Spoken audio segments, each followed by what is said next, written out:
Yo, what's up, everybody? Hey, what's going on? We're back.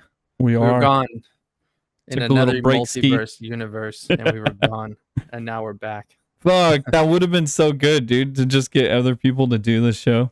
Oh, you can just pretend like it's us A and start it off variant. the same way. Yeah, just a total variant of us. Damn it, that was a fucking missed opportunity right there. All right, fuck. We'll restart it. We'll start again. We'll see you guys next week. Oh What's man, going on, what everyone? what is up, Marcus? How have you been, dude? It's been a while. Yeah, it has been. We put up our gone fishing sign for last week, and now we're back now. It was nice that. Speaking of which, I actually have last week Kevin and I did a little secret episode, but we didn't do it live. We did it off camera, and I have been slammed, so I haven't put it up on YouTube yet, but it's gonna come up on YouTube pretty soon. It's we did a set sail takeover, so Kevin and I we opened up one of the mix sessions for one of the songs that it's going to be coming out later on this year, and just kind of walk through the process of how to mix, how to place all the instruments inside of your field, your audio field, and make everything sound nice and clear, and just the whole kind of the process behind it. And so that was a lot of fun. And if you guys are interested in stuff like that, that'll be up on our YouTube channel soon. So that way you can watch that and then watch our other shit too, because YouTube doesn't get love. No, and we need it over there too, and it's free to subscribe over there. But dude, I'm gonna watch that shit because that shit I need to learn. Like, I have no idea what I'm doing when, trying to make little jingles or trying to make music for whatever reason. It's like I have no fucking idea. So that's a good stream. Dude. It'll be it's definitely a lot of there's a lot of information in there, and that you get to see the process, and it's fun, dude. So yeah, that'll be up soon. I just gotta take the time now to do it. But I've been good. I've been good, man. Slammed. I hope you've been well. Yeah, same here. Slammed, but all good and all by choice. So it's like you can't really complain. You got to put your head down and work. And all by choice. I am extremely shiny today. Little Michael, my makeup artist, is gone. But dude, it is fucking hot. It is hot over here. It's hot as balls, dude. It's fucking crazy hot over here. And so it's good that we're both wearing black. Yeah, exactly. Dude, and I was actually hella laughing because at work or for work, I use Microsoft Edge. I use it sometimes at home too. But they have a little badge on the bottom that shows the weather in your area. Yeah. It straight up said fire weather, dude. Oh, and shit. It was on the border of I guess precipitation and heat, but it was on the border of like red. If it's super dangerous outside, it's red, and then if it's not too bad, it's yellow. Yeah. And so it was just like red and yellow all fucking day, and I was like, oh, that's great. So it's a whole nother set of weather. It's just fire. It's like, okay. Yeah, dude. Yeah, it's you go to check the weather. It says go fuck yourself. Yeah. Go back inside. Do not go outside. You will die. Yeah. Or go outside. I don't know. We need less people sometimes, though. Let's it has a little survey. Are you over the age of 75? Do you smoke? Yeah. Are you an asshole? Okay, go outside. Yeah, are you an asshole? Go outside. Yeah, dude. Fuck it. Yeah, I think there's like the fire advisory going on too. I saw that on my app. Yeah, it was crazy, man. Yeah. Well, we're a little late to the party on this one, but I think every other channel out there on YouTube has done their review already of this movie, and so we're a little bit late, but it's never too late, dude. So. And Marvel is still hiding. There's a lot in this movie, so let me just kick this off. Spoilers for damn sure. All the spoilers, every single fucking last one of them. Yeah, dude. In trying to gather graphics and stuff for this episode, like Marvel is still somehow keeping a really tight lip, like about a lot of stuff. Of course, I was Googling some of the most obvious shit, but it was like there's no actual photo evidence of some of the shit in the movie still. So, right, yeah, they're doing pretty good. That's really good. After I saw it, well, thank God I didn't have anything spoiled for me. It's like that would have pissed me off real bad if I hate spoilers, dude. I like it doesn't bother some people, and I know it doesn't bother you that much. You said it still is like it doesn't take anything away from you, but like I love to go into something. I'm weird, dude. Like I love to go into something and I will fight to not get anything spoiled, but like sometimes my curiosity will get the best of me, and I'll want to look, and then like I'll spoil something small for myself And you're just like, to get oh, my fix. Yeah, and I'm like, fuck, I knew it, and then and then I'll go watch the movie and like it. You're right, it doesn't actually like spoil it, but there was one thing in this movie that we'll get to that I had no clue about, and I was really happy that I didn't get spoiled because it was a really nice surprise. Yeah, and I think it might be the one thing that actually did get spoiled for a lot of people. Some fucker who went to the premiere grabbed a screen grab and posted it before it actually came out. So yeah, it was unfortunate, but it's still fucking awesome. It didn't spoil it. I just saw one of the warnings. They're like, stay away. And so I looked it up after, and it was for sure that scene. But Dudes, yeah. Let's stop being vague and let's get into it, man. You don't like being vague? We'll just have 2 hours of spoilers. Yeah. Oh yeah. So, I remember that one thing. Dude, that was like fucking I couldn't nuts. believe it, and like it was so exciting when it happened, and Yeah, everybody lost their mind. When they grabbed that thing and then went, oh dude, that was fucking and nuts. then everything changed after that. The whole universe changed, and like now we don't know what to do. Yeah, we don't know what's going on next. It's so fucking sick. All right, guys, we'll see you guys next week. Yeah, that's it. How do you guys like the movie? I really enjoyed it. And for some reason we didn't get the alert, so I'll go ahead and replay it. Hey, Battle, appreciate you subscribing. You're on a 2-month streak now, dude. Appreciate that. Yeah.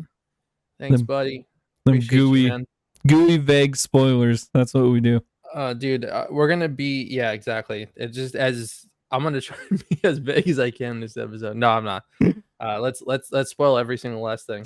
Yeah. Let's get into it.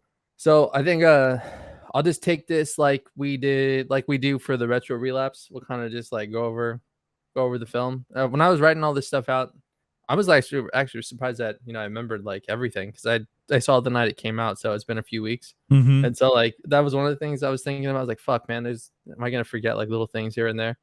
But when I was thinking about the movie, I remembered like everything that happened. So that's good. And they're like, because the movie wasn't that long. Here, we'll start off with that. This is actually the MCU's. I think I remember reading that it's their shortest film they ever put on screen for live action, which I will say before, and I think I mentioned this on the show, but dude, I was all the rumors, and especially with it being a multiverse movie, I thought they were going to jam pack this thing with like special cameos and lots of a bit different appearances and Tony Starks and all this and that. Like maybe everybody was coming back, and I was like, how in the fuck are they going to do that and provide fan service, but also tell a really good story at the same time with it being the shortest movie you've ever done?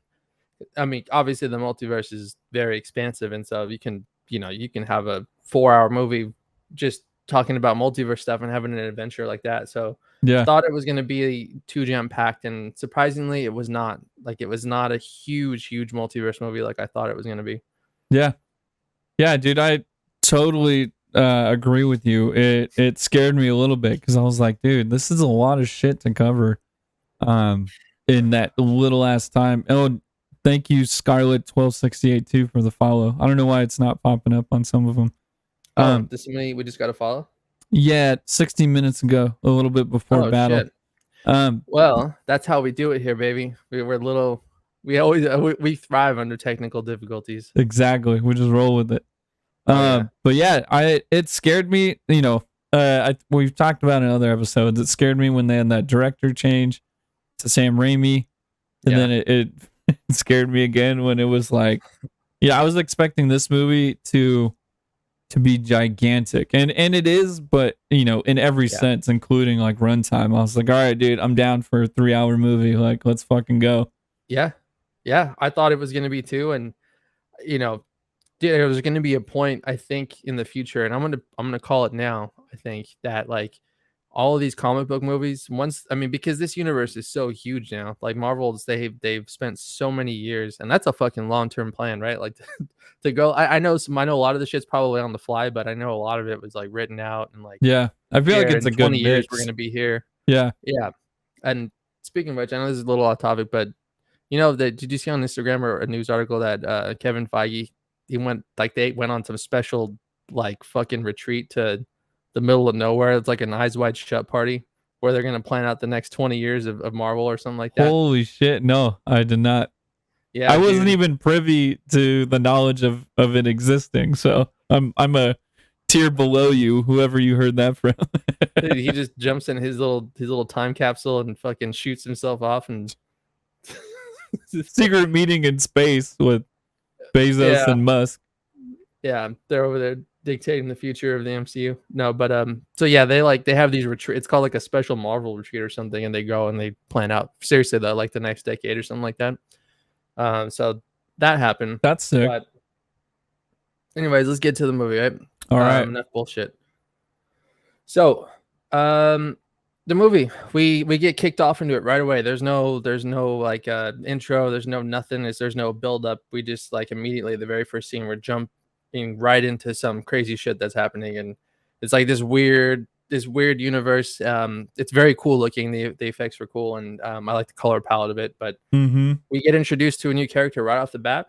It's America Chavez, and she is with a different Doctor Strange variant, which we find out is Defender Stranger. That's what they call him. He's got the ponytail, which I was digging, dude. That little small ponytail, the little art teacher look. Yeah, dude. But he had like his costume was like old school, kind of like kung fu look. He almost looked like somebody that would fight. But he's protecting her from some crazy ass monster that's chasing them through this thing, and we don't know what's going on other than they're just getting chased and they're trying to escape it, or they were trying to go for the book like that. I forget what the book was called, but there was some book we don't know what it was at first, but that's what we find out later is that they were trying to get. But so yeah, he's protecting her from some crazy monster, right? And then we just kind of jump right in, and it was craziness right off the bat. So that was a cool way to jump into the movie. Yeah, and that was one shot I was looking for because we, just like you said, we hit the ground running, dude. And like I think literally, yeah, and it set the tone that the rest of the movie is going to be fast paced. And then I was like, okay, so this is how they're doing a 3-hour movie in like an hour 45 or whatever right. It is.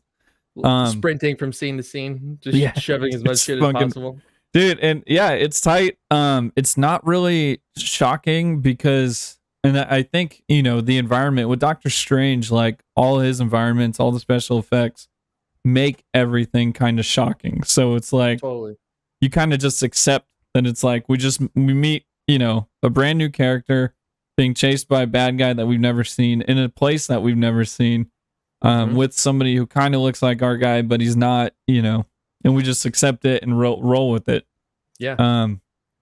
Dude. And it's that first place is just gorgeous, dude. It looks like a, almost like a religious like relic, but like, yeah, dude. Floating. Yeah. Whoever designed that, man, like, I want to know the kinds of shit that they dream about at nighttime. Yeah. Like the kind of shit that they see, because like the color palette and just the way that everything was laid out, it was like a very specific vision, for how they wanted that to look. Yeah. And like it's almost like the midway point of between living and dying, like the afterlife, where you go and get what you imagine like something like that.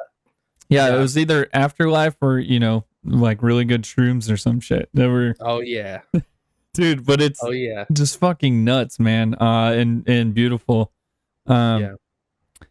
Yeah, welcome on in, Julio Hoops. But yeah, Julio Hoops. I don't know who you are, but thank you for jumping in and listening to us ramble about this movie. Yeah, he's a college homie of mine. Really, really big into movie effects and. Oh shit! Okay. Yeah, so and art and everything. Love that too, then. Yeah, the thing was incredible, dude, and but yeah, that first scene where they're running through. Did you talk about the big first thing that we see? And it's just like, what the fuck? Is it in that scene? Yeah.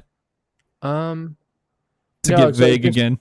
No. Did you talk about the one spoiler? No.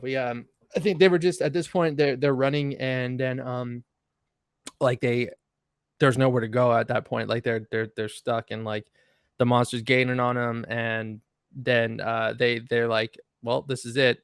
You know, we're not going to get there. And like they realize We're that not they're gonna gonna win. Yeah, they got to do like a Hail Mary, So last play. Strange, being the awesome hero that he is, he wants to take her power from her because she can't control it, and he can. So he wants to take it from her because he can, he can keep it away from. Which at that point we realize that the thing that's chasing them is after her power, and we don't know what her power is yet. But they're just talking about how the monster wants it, and she can't control it. So that means she doesn't know what to do, and so he's a gangster, dude, because he's like, you know what? I'm gonna take it from you because you can't handle. You can't do shit with it. Yeah, exactly. Yeah, you're gonna die anyway. Yeah, I mean, he's an asshole, but he knows. I mean, that's what I like about him, and especially this version of it. And Benedict Cumberbatch plays him really well. Is just that he's not a Boy Scout like Captain America or Superman. Yeah. He'll make the hard play if he has to save the world, which I'm all about. I'm down with that. So if you're gonna save billions and billions of people across all the whole multiverse, I mean, you gotta sacrifice. Make a sacrifice a little bit, yeah. And just talking about that, he gets to the point where he's about to, repeat his line of I forget the exact line, but it's essentially saying that like, you got to make a sacrifice, and then he gets fucking stabbed. Like we get our first death like within the first like 20 seconds. Right away. Yeah, dude. And he went to go try and take it from her, and then he died. He just got fucking impaled right in the I don't know where he got hit, but he got hit somewhere, and then we just see it was some kind of dark monster because like the place he got penetrated, it started to like turn black, and he was dying, so clearly took him out. Yeah, and, super shank. Super shanked, dude. Yeah, I think it was straight through the chest, and it was right as he was saying something about the greater good. Right. And so it's like, so go ahead. Oh, just he's whatever it takes, basically, So. Yeah, and then we see America Chavez's powers right away because she's scared shitless. Yep. So yeah, she couldn't control it. We see what it is, which is she opens up a portal. And we don't know where it goes, but she opens up this star-shaped portal, which is cool. I like that too. That like it looks like a star. It looks super comic book. It looks straight out of a comic cell, which was refreshing. Yeah, that was pretty cool. And then she's trying to jump through this portal, and I don't, she doesn't realize or know what she did. She just did it because we find out later in the movie that it's because she only does it when her emotions are running high and she's really scared or anxious or in a life or death situation. She knows how to open that. So she did it. She opened the portal. She goes to try and jump through it, but like she gets caught by the monster beast thing. And Strange stays alive long enough to be able to chop off its little tentacle or whatever the fuck it had. And then she was able to escape, and then he died. So that's how the movie started off, which was really cool. It's like a nice little action piece to get everything going. Yeah. To set the tone, dude, that this is going to be a fast movie. Don't fucking blink. Don't go to the bathroom. Don't do anything. Mm-hmm. Just shit your pants right there in the movie theater. Dude, exactly. I did for sure. So then we see it flashes forward. And Strange is that he wakes up. Oh, well, he thinks he was dreaming. Well, it was a dream to him, or was it? But anyway, so yeah, he wakes up. He's in his bed in New York, and then what was the next? Oh yeah, he goes to Christine's wedding, because Christine's getting married. His old love, his old flame, and it was cool that we saw the doctor from Doctor Strange 1, the one that he always tries to one up. He's a total dick to. Yeah. But the other guy, he looks like older and like disheveled, not a doctor anymore. Yeah, the dude's been through some shit. Yeah, he looks rough. We get a little preview of that too when he's like, and I thought this was cool because it's like a very normal setting. It's just a conversation. The world knows that Doctor Strange, somehow the world knows that Doctor Strange made the sacrifice play. and gave Thanos the time stone. And so I'm like, this question has to come up a lot. And he straight up asks, Steven, he's like, hey, was that the only way? Because you sacrificed a lot of people. A lot of people, got blipped for 5 years. So it's like, and then, Strange is like, yeah, it was the only way. And then the guy's like, well, I lost my cats. I know. He's like, and my brother died. And it's like, oh, I know, dude. So it's like, shit. I love that too, because we kind of went from this crazy ass action scene that was really out of this world, and then straight into this scene where it's like a very normal thing, sending a wedding, and then a normal conversation, and it kind of screeches everything to a halt. Right. Yeah, because it gets heavy. It's like you still see the ramifications of what happened during during Endgame and Infinity War, and like they're still figuring all that stuff out, and like that's cool that there's still lasting effects from that, and that people are still dealing with it. So that's cool. Yeah, to have like the little throwback like that. Just the real world impacts, because there's it affected millions of people, and we only see like the main 10 like heroes. Yeah, totally, dude. Julia Hoops says, from Spider-Man 2. Yeah, and all of that shit that just happened in Spider-Man. Right. And so to see, and Spider-Man had a little bit of the real world kind of questioning things. We saw a little bit of it in the show Hawkeye, the graffiti that said like Thanos did nothing wrong or whatever. Thanos was right. Yeah. So seeing just a little bit of that real world questioning, I actually, it helps ground this insane, acid trip of a movie. Oh, dude, yeah. I mean, yeah, because it's getting nutty now in Marvel. Like, I mean, it always has been, but now it's just so there's this like, I don't know, how do you? Okay, well, actually, here we go. Coming up, so, he's at the wedding, right, with her, and of course, and this is exactly what I'm talking about, but in typical comic book movie fashion or MCU fashion, nobody can have more than 5 seconds of fucking personal time before some catastrophic event starts to happen, right? And so everybody starts screaming outside, and you go to look, and there's giant tentacle monsters, like, again, coming after what we see America Chavez, and yeah, there we go. And so, where the fuck was I going with that? And so there's the big monster. What I was noticing, dude, is that people they're not even like tripping out anymore when they see stuff like that. And I remember like telling my girlfriend next to me when we were watching it, was like, this monster's there, nobody's screaming or running. They're all just kind of like looking, and they're taking pictures and fucking laughing, and like, because they like that shit is so normal now for them that they don't even trip out. They know that they're gonna get saved, and like, it's not a huge deal. And the other thing too, to remember, is that this shit was fucking invisible at first. Like it was totally invisible. So people are just seeing cars being crushed and picked up, and they're like, what the fuck, but again, like you said, nobody's like running and shit. Like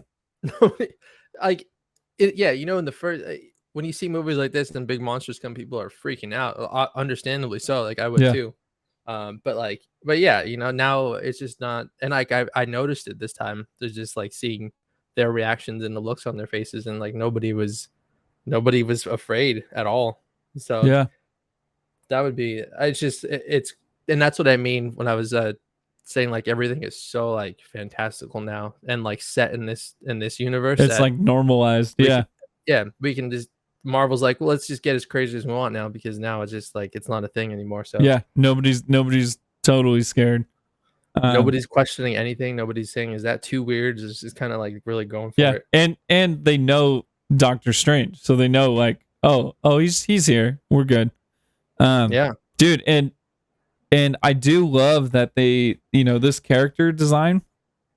So this was, I think it was originally supposed to be Shuman Gorath, but there were some legal things, and they had to change it to Gargantos, which is another, Shuman Gorath's a bigger bad guy, more along the lines with Namor and shit. But Gargantos is still like, he's a deep dive in the comic a little bit, but he's, they look very much the same. but just the design of this thing is so sick, dude. The fact that he has the runes, on his tentacles.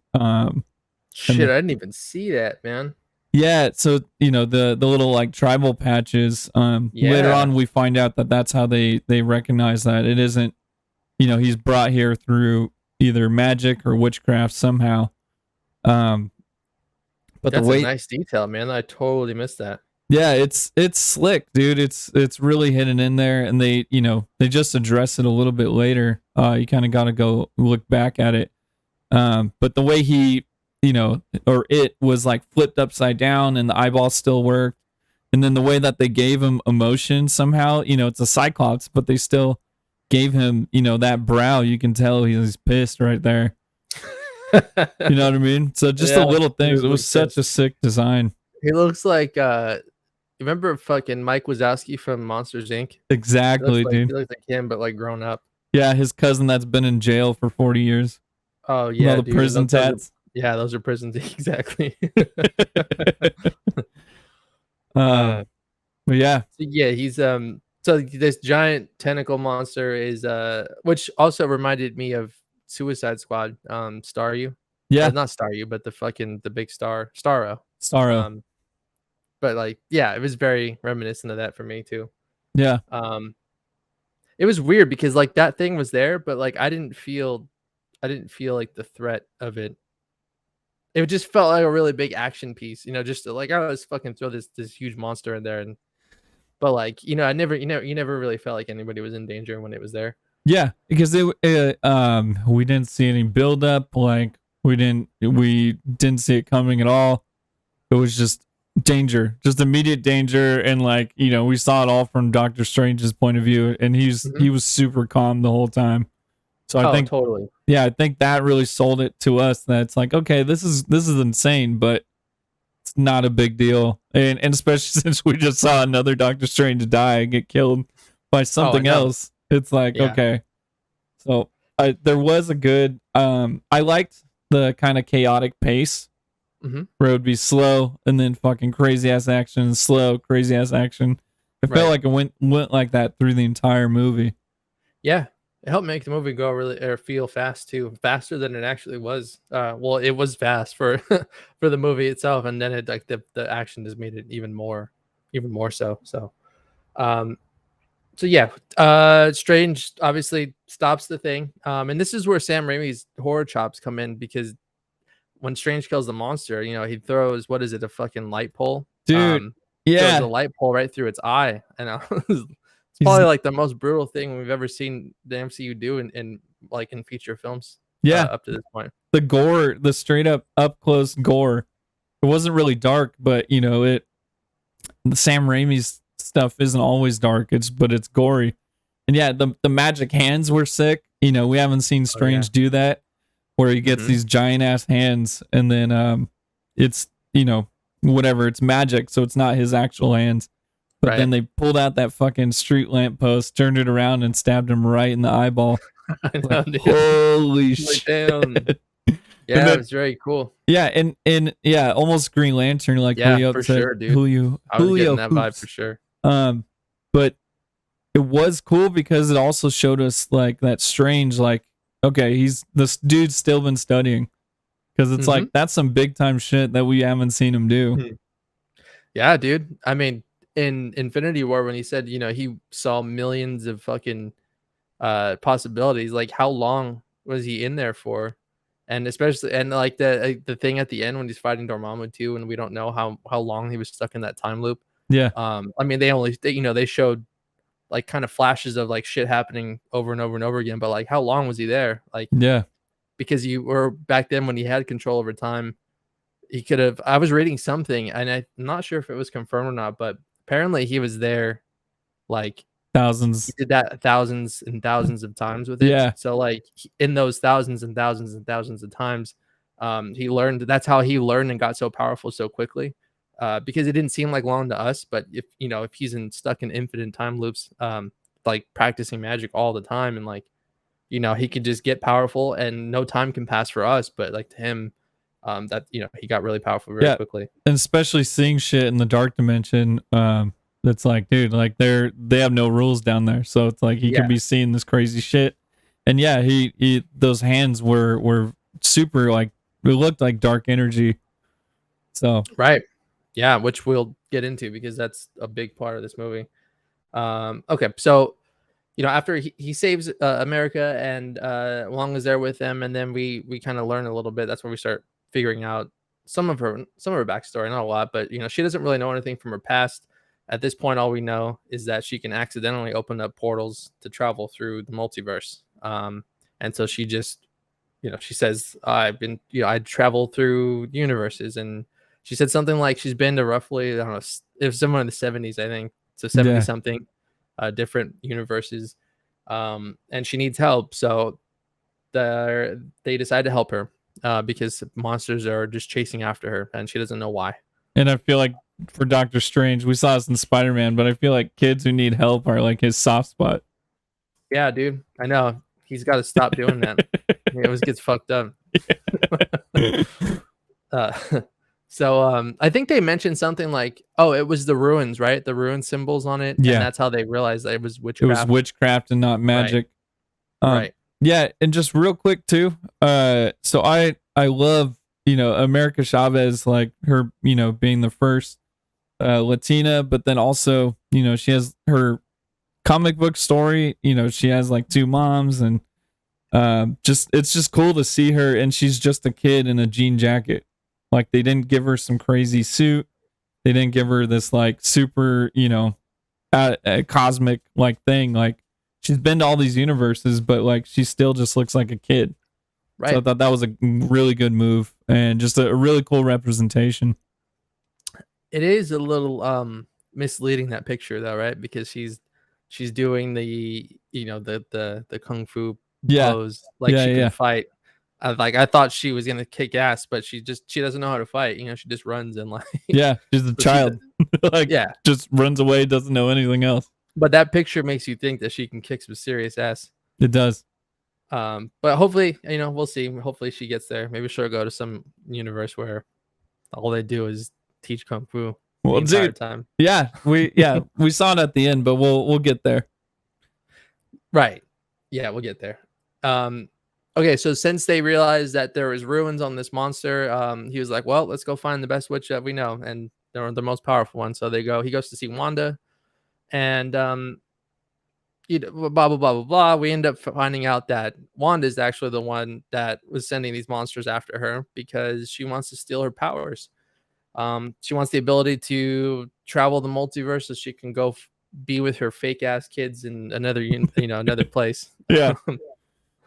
And so that's what she wants from her. She's going full on baddie now, and tells Strange he's got to deliver her. I think, I don't know, within the 24 hours or something, or else she's gonna basically go kill them all. Yeah. So I was like, damn, just massacre everybody, dude. And that was another thing I was wondering, because I felt like shit stuck on my mic, but I felt like there was hints that Wanda was going to be the bad guy of the movie. Mm-hmm. And I was just like, okay, how are they going to do it? Is she going to pretend to be good and then like realize that the only way is this kid? I in my brain, I thought they were going to like way over explain shit. But again, dude, like Sam Raimi is just like, nope, like 2 seconds, like, Wanda fucks up lying and says like, oh, why don't you bring America here and we can work on it? And then she's like, oh, I fucked up. Like, Strange, it didn't say her name yet. So it was just like a quick, oh, I fucked up. Okay, I'm going to kill everybody if you don't bring her. Yeah. Like, boom, she just switched to ultimate bad guy. Right. Because that's right. Because when they were first talking, it was like really nice outside and the weather was beautiful and they were in some garden, and yeah, she was picking fruit and shit. Yeah, and then once she fucks up, then like the charade is up, and it looks like they're in hell. There's some version of hell or something. Yeah, which just is fucking crazy. She's just like chilling there in real life. Yeah, I couldn't find a picture of the whole landscape, but I found this picture, and it's appropriate with her middle finger. It's fucking everybody off. But yeah, the whole thing was red and just on fire and brimstone, and it was gorgeous, but yeah, it was fucking scary looking. Hella scary, dude. But like, I'm sure Strange saw right through that. So like he was just there, with her. And Fuck. it's Just so weird. oh shit. I I guess wonder if he knew. I mean, he had to have known, right? Like he knew she was fucking playing a charade. I I don't don't think know so. because like he wasn't even phased when like everything just vanished like that when everything was up. He just straight faced. He already knew what was going on. But I also feel like it's really hard to surprise, like get a reaction out of Doctor Strange because he's seen Yeah. so much shit. But in WandaVision, they established that the Scarlet Witch is like more powerful than the Sorcerer Supreme. Yeah. And now Doctor Strange isn't even Sorcerer Supreme. I know. So he's knocked down another level. Dude. I like Wong, I do. And like, they want to like push these side characters to have them to not be a side character, right? They want them to be a part of everything, and like it makes sense because Strange was gone, so they needed a new Sorcerer Supreme. Yeah. But like my big prediction, which I told my girlfriend before we saw it, I was like, watch, they're gonna kill off Wong in this one because Doctor Strange is the Sorcerer Supreme and not Wong. So like, he held the title for it felt like 5 minutes, and then bam, Wong has been Sorcerer Supreme longer than he has. And I was like, all right, it's time for him to get the title back. I bet you they're gonna kill off Wong or something. But I was fucking wrong. So there was that. but I think Wong will bite the dust soon because I mean, Strange has got to get the title back somehow. You think so? I think so, dude. Unless they're gonna make that like a big change, in the MCU, it won't be Strange being the Sorcerer Supreme, and like they'll keep Wong as the Sorcerer Supreme to give him shit to do. Yeah. Yeah. I mean, he's a good character. I think we've seen the most action out of him this movie. Yeah. We saw a little bit in Shang-Chi, but in No Way Home, he straight up just left for the whole thing. Yeah, dude. He just Can you imagine, man, getting a phone call and they're like, "Hey, can you come and film for like 15 minutes? I just need you to just get out of bed and like don't even brush your hair. Yeah, just fucking come to set." And because like, dude, I think it was that movie. There's one of the movies. Wong's hair is just like he just got out of fucking bed. Just got bed head. I was like, damn, they let him go on camera like that. It's fucked up, man. But didn't care. But like how easy, funny. Yeah. It's like shit. I just get to come in, make a quick appearance. You have a little wink and then exit. Yeah, and then bam, you're in the movie. The scenes too in this one, he was a good foil for when he was around Doctor Strange. Like usually, he's a serious one. Doctor Strange is usually fucking around. But I had a big problem with him in this one, but we'll get into it a little bit later. Shit that just didn't make sense to me. But yeah. Well, we'll push forward then. Yeah. So they're at it's like the main, like their main sanctum, right? Like where they were. It's like I don't know. It's not HQ, but you know what I mean. Like the main place for them, which is where they have America. I forget where it is though. I forget what it's called, but they're there. They're going to protect her. Oh my gosh! I just keep going. I'll think of the name, or somebody can put it in chat. Shit, there was some like. Thought it was my cat that was making that sound. There's some cat outside that's like sounds like it's dying. Your cat looks broken in the back though. Dude, look at him. Look at him. Holy shit, he looks crazy. Are you alive? Wanda's got him. He's hot, dude. It's fucking hot in here. Yeah, that's usually what I look like when I'm trying to cool down too. That's how I look when I'm ready for sexy time. yeah, Cameron Taj, Battle Chaser says. There it is. Thank you, dude. Yeah, that's the one. So they're there. They have America there. That's the place that they're going to use to try and keep her safe, which I would have. That's where I would want to be too. And so they're there. They're waiting for Wanda to come, and then time's up. She's there to see if they're going to give her over, but like they have everybody ready. Everybody's ready to defend the place just in case. But a stranger goes up to talk to her, and it's a no-go for him. He's not going to give her up. And so she goes to try and get her, right? But then she can't at first because they have like this huge magical defense that goes and protects the whole thing, and everybody's like using their power at the same time to make it to kind of foolproof it. and she actually is not getting through, which was surprising for me. I thought It's she was just nuts. going to blast right through. Yeah. So again, this is where we start to see a little bit of Sam Raimi, his horror tactics and background, which worked really well. But dude, sick. I thought it was super creepy. Yeah. And this is a really good choice in when you're doing horror stuff. It's one of the things to know when it's like you take the sound out of a scene, and like what she did was like she's like, all right, I'm gonna get inside this guy's head, because she just needed to break the chain, like break one of them off, and then she can get through. And so she got inside of his head, and like, because the crazy shit's happening, explosions, all this stuff, and everybody's screaming and yelling, and then all of a sudden, like, all the audio cuts out, and like you just see her step out from behind him and just kind of whisper in his ear, and it was just like, it was so creepy, super creepy. It was creepy. It was really cool to see that, and so that I love that Sam Raimi was there to do that, because he does it really well. Like, there's like moments of scariness that come in, but it's not too much to, I guess, really call it a horror film. But and it's not too much to take away from the scene, because you get thrown right back into like a superhero movie. Yeah, exactly. So it was good. I think they made the right call with using him, because that was pretty cool. It was the first time that we got to see Wanda as like a terrifying witch, and not just Wanda with powers who is bad, but like she was actually pretty scary. Yeah, it was. Yeah, just like you said, terrifying. On top of like being super powered, now it's like, oh fuck, now she's scary too. Yeah, because she like looked scary. Especially when, because now that she broke the chain and she was in there, she's chasing after them. They're in a room, Strange and Wong and America in a room together, and like it seems like it's okay, but then she fucking gets through.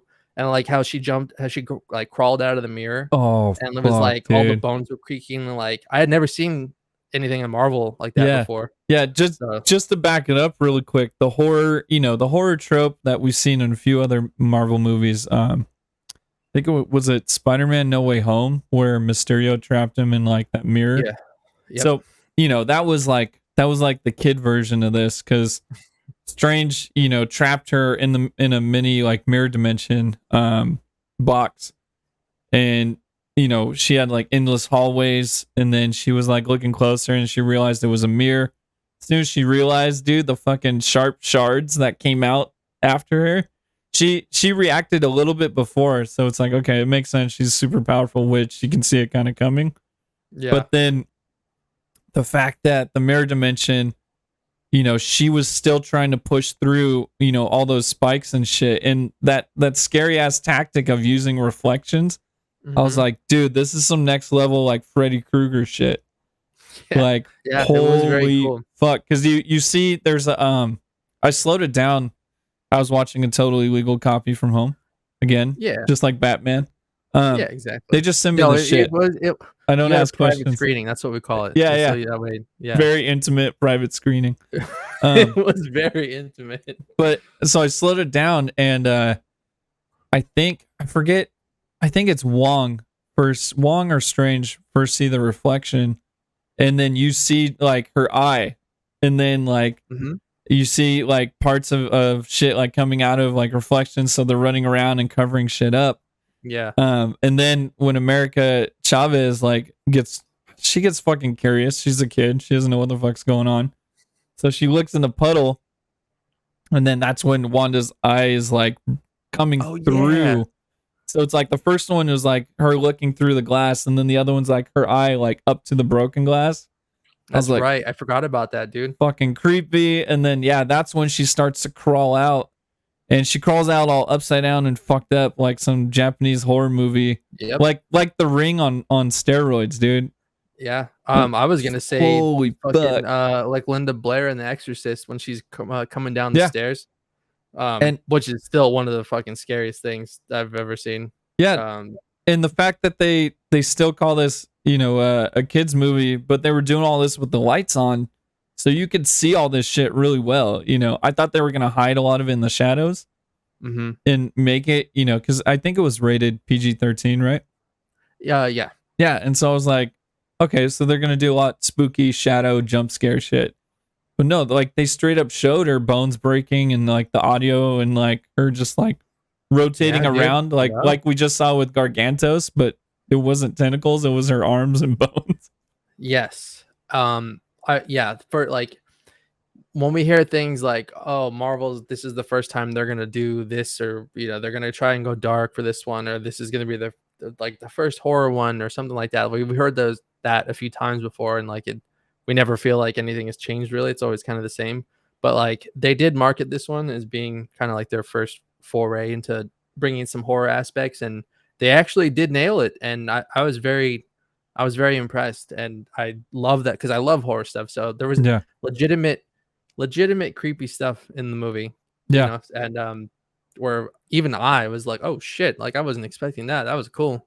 Yeah, really, really well done, and the perfect character to kind of introduce it. As we get darker in this new phase of Marvel. Real quick, Battle Chaser brings up a great point. So that the scene where Wanda, comes out from behind the guy where all the sorcerers are trying to put up like a honeycomb shield. Yeah. The Battle Chaser said that mind control scene was a good callback to Age of Ultron. It, that forest scene where it's so Quicksilver was after Hawkeye, but then I think she was going around like Captain America and whispering shit. I can't remember, but it was like a foggy forest. I think she did that. She did that to everybody on the team, didn't she? That's right. She was bouncing around to everybody else, and then Quicksilver was after Hawkeye. It was like Thor was stuck in his homeworld, like seeing. What was it? Was he seeing? Thor was gone doing some shit. Well, he had a vision. He had like the vision of everybody dying on the team or something. It's been a long time since I've seen that, man. Yeah, Iron Man had that vision, but I think this is a different scene.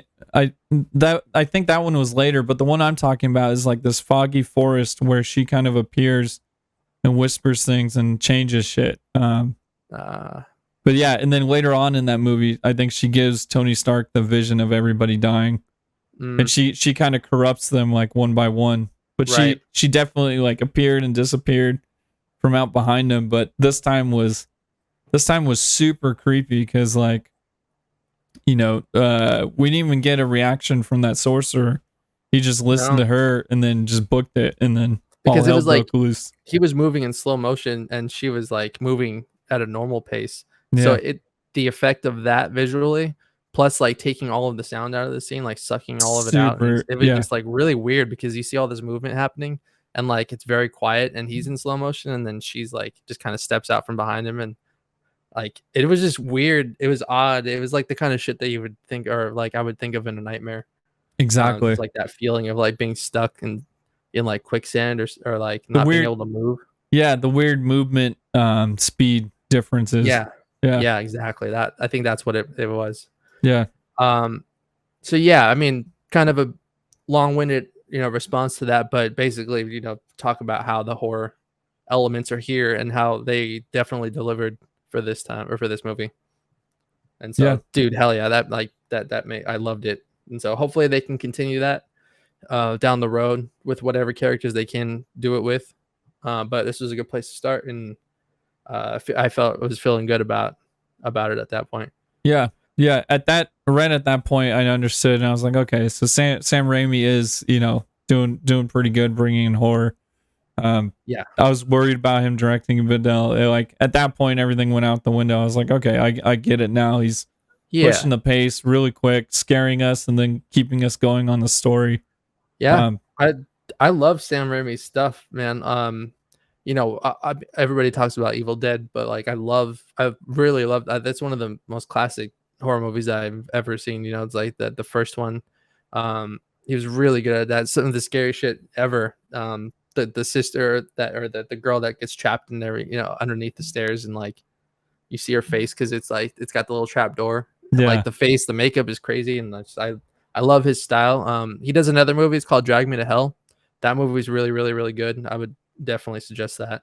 It's got elements of this, like a lot of the scary shit that he does in Drag Me to Hell is I've seen in this movie. So he's really good at that stuff. Okay. So they're in the room with Wanda. She gets through. They're able to escape Strange and her, but Wong gets captured. So that sucks for him. And then, dude, I was already at that point. I was looking at my girl. I was like, I thought it was gonna happen for sure. That's right, because America opens up a portal because she's scared shitless. Wanda's, just crawled, fucking terrifying. broken bone, crawled out of this thing, out of the mirror dimension. So she opens up that portal, and then that's the point where they jump through all the hella fun universes, right? Yes, as soon as they get through, which was probably one of the coolest sequences. Yeah. When traveling, so they jump through the portal, and then they just, as they're falling, almost like going through space, or just like going through one world's wall, and they're just kind of floating through, and then going through another one, and another one, and like everyone. Yeah, it's crazy shit. Like, we see fucking dinosaurs fighting in one. We see one where they're all cubed, and the cubes are starting to split apart. Then they turn to liquid, and they look like that Major Lazer video. And then the one with paint. Yeah, and then the paint universe, whatever it is. And then they had the cartoon one. And they had even a film noir one, and I was like, that'd be sick to just have Spider-Man noir in the background. Yeah, I wonder if they could have. But yeah, it was dope, and the music changed, everything fucking changed, dude. That was really sick. It was all really cool. That's what I wanted to see. I would love to see that explored, or I don't even know if they have a movie that's like that, but comic books away, to toss that away, but just a movie that kind of explores the multiverse or the concept of it, and having stuff like that, like weird shit, sequences, and exploring weird shit like that, not just like passing through in a few seconds and that's it. Kind of like a guide through it. Yeah, exactly, dude. Just make a movie like that. That would be so cool. Even if they do a what if style episode, and it was just your guide to the multiverse, and then it's the watcher kind of goes through the different dimensions. Right. That shit may be in a book in the little bit here. I wouldn't be surprised if we saw a book that kind of detailed it. Right. Yeah. So yeah, that would be cool to watch, and I would have loved to explore that a little bit more in this, but I mean, obviously they couldn't. They got a story to tell, but it would have been you get a small taste of it, and there's just so infinite the possibilities you can do if you were to do a story based around something like that. Yeah, and I think that was the point too, just to show us that this movie really kind of we've been leading up to multiverse and being kind of fed little by little, and then this movie just told us that it's just okay, anything can happen. We saw in Spider-Man, we saw some crazy shit happen, but nothing really out of a normal human form or realm. And then this movie just fucking told us okay, literally anything. Paint people exist. Paint universe exists. Yep. Julio Hoop says they were about to say that the possibilities were endless. Yes, sir. It's it goes on and on and on and on and on. So gotta if you guys know of any movies, and it doesn't have to be Marvel or anything, but just any sort of multiverse stuff, that would be, if you have a suggestion, let me know, because I'm down. Love that shit. Actually, you know what I heard? That movie that came out, what is the fuck's it called? Everything Everywhere or something like that, is all at once.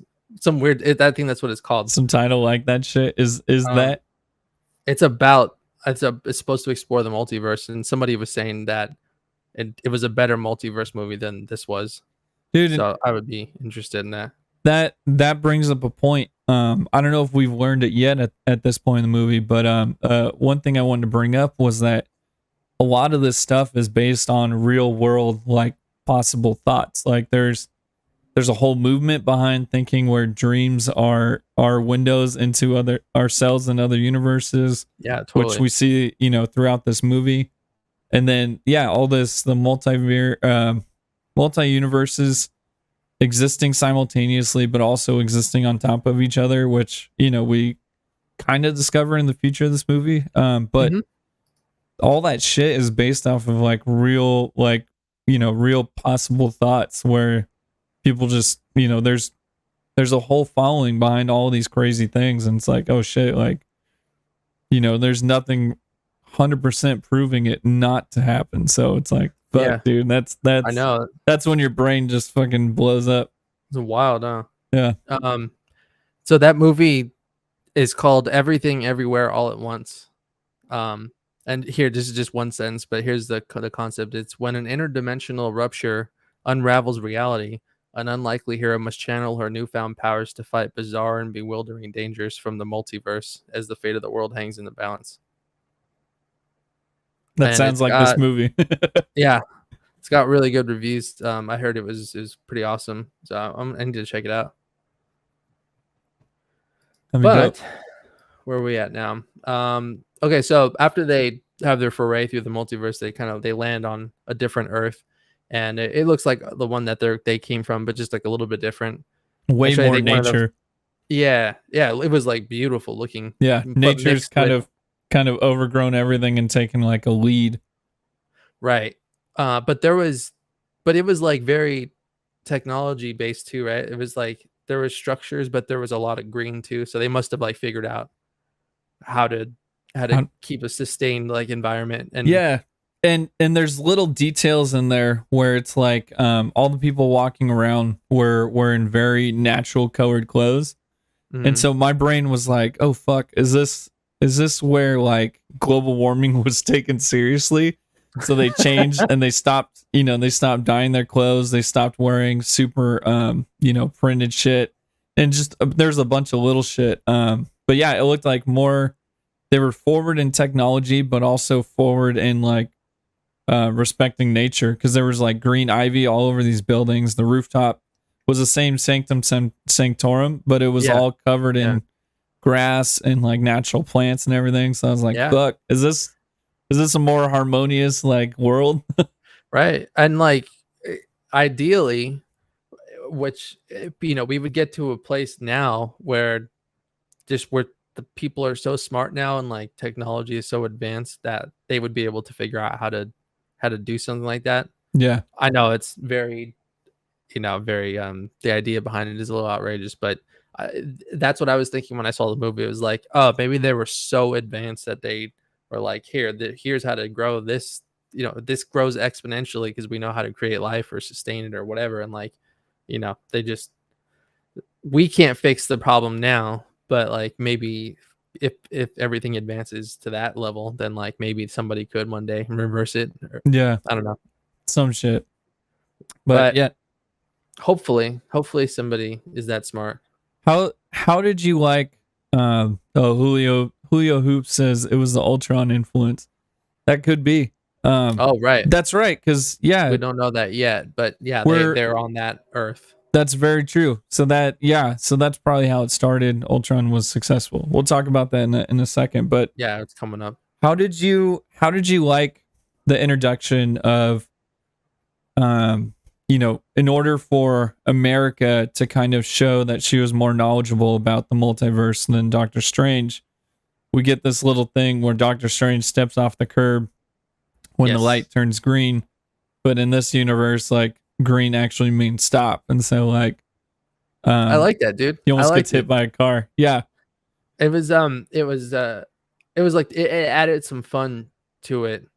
If you go to because it's something so small and relatable, like going when it's green, it's like everybody knows green is go, no matter what. And so it's like one of those. They're like, what does everybody do? Everybody drives, and so everywhere green is go. Yeah. And so like it's like that one thing. It's like, okay, well, let's put that in the movie to show on a human level, we're the same. And so like if we see green, we would go too. But Doctor Strange, he went on green and he got hit by the car. Yeah. So it's just like everybody can kind of relate to that moment. And but I liked it though. It was fun. It did what it was supposed to do. Yeah, it was a good little refresher. I just thought it was interesting that's the way they showed it. Possibilities are endless. We just saw some crazy ass Fruity Loops effects, and then like the way that they make it human is like, green means go. Oh, and then red, and I was like, oh, interesting. Oh, that Doctor Strange. But that was a good setup, because it literally told us that we don't know shit. As the viewer, we don't know anything about this world. And then after that, is that when you You know what's fucked up is she didn't even stop him from doing it. She knew it too. She fucking knew it because she had to explain it to him. So she knew that he was gonna step off and almost get hit by a fucking bus, and she didn't say anything. Yeah, and a portal didn't appear, so it's not like she didn't get shocked or anything. Right. She probably thought he would. He'd be fine. He would get out of the way. So, oh, that's where we learned her backstory too, like her full-on backstory, because they have that thing where you can like step and it'll tell you a memory from your past that you couldn't remember or something. And so she accidentally steps on it and it shows the memory of she was on some other universe somewhere with her parents, and it almost looked like the end of the Matrix. Not the first one, but the last one. Yeah. Where it's like the whole everything is beautiful. Euphoria. And like a euphoric place. And then what is it? There was like a bee and she got scared because she was a little girl. Yeah. And like a baby, almost not a baby, but like, like way down there, and she almost got, there was a bee, something scared her. Bee landed on her, she got scared, Yeah. And then her parents got sucked through, seemingly killing them, which is fucking traumatizing to have to relive that. But that's what we learned from that she didn't have a family, and she's the one she's the reason for that. Yeah. And a brilliant and cheap, quick way to give us her backstory. But two things really quick that I thought were super clever.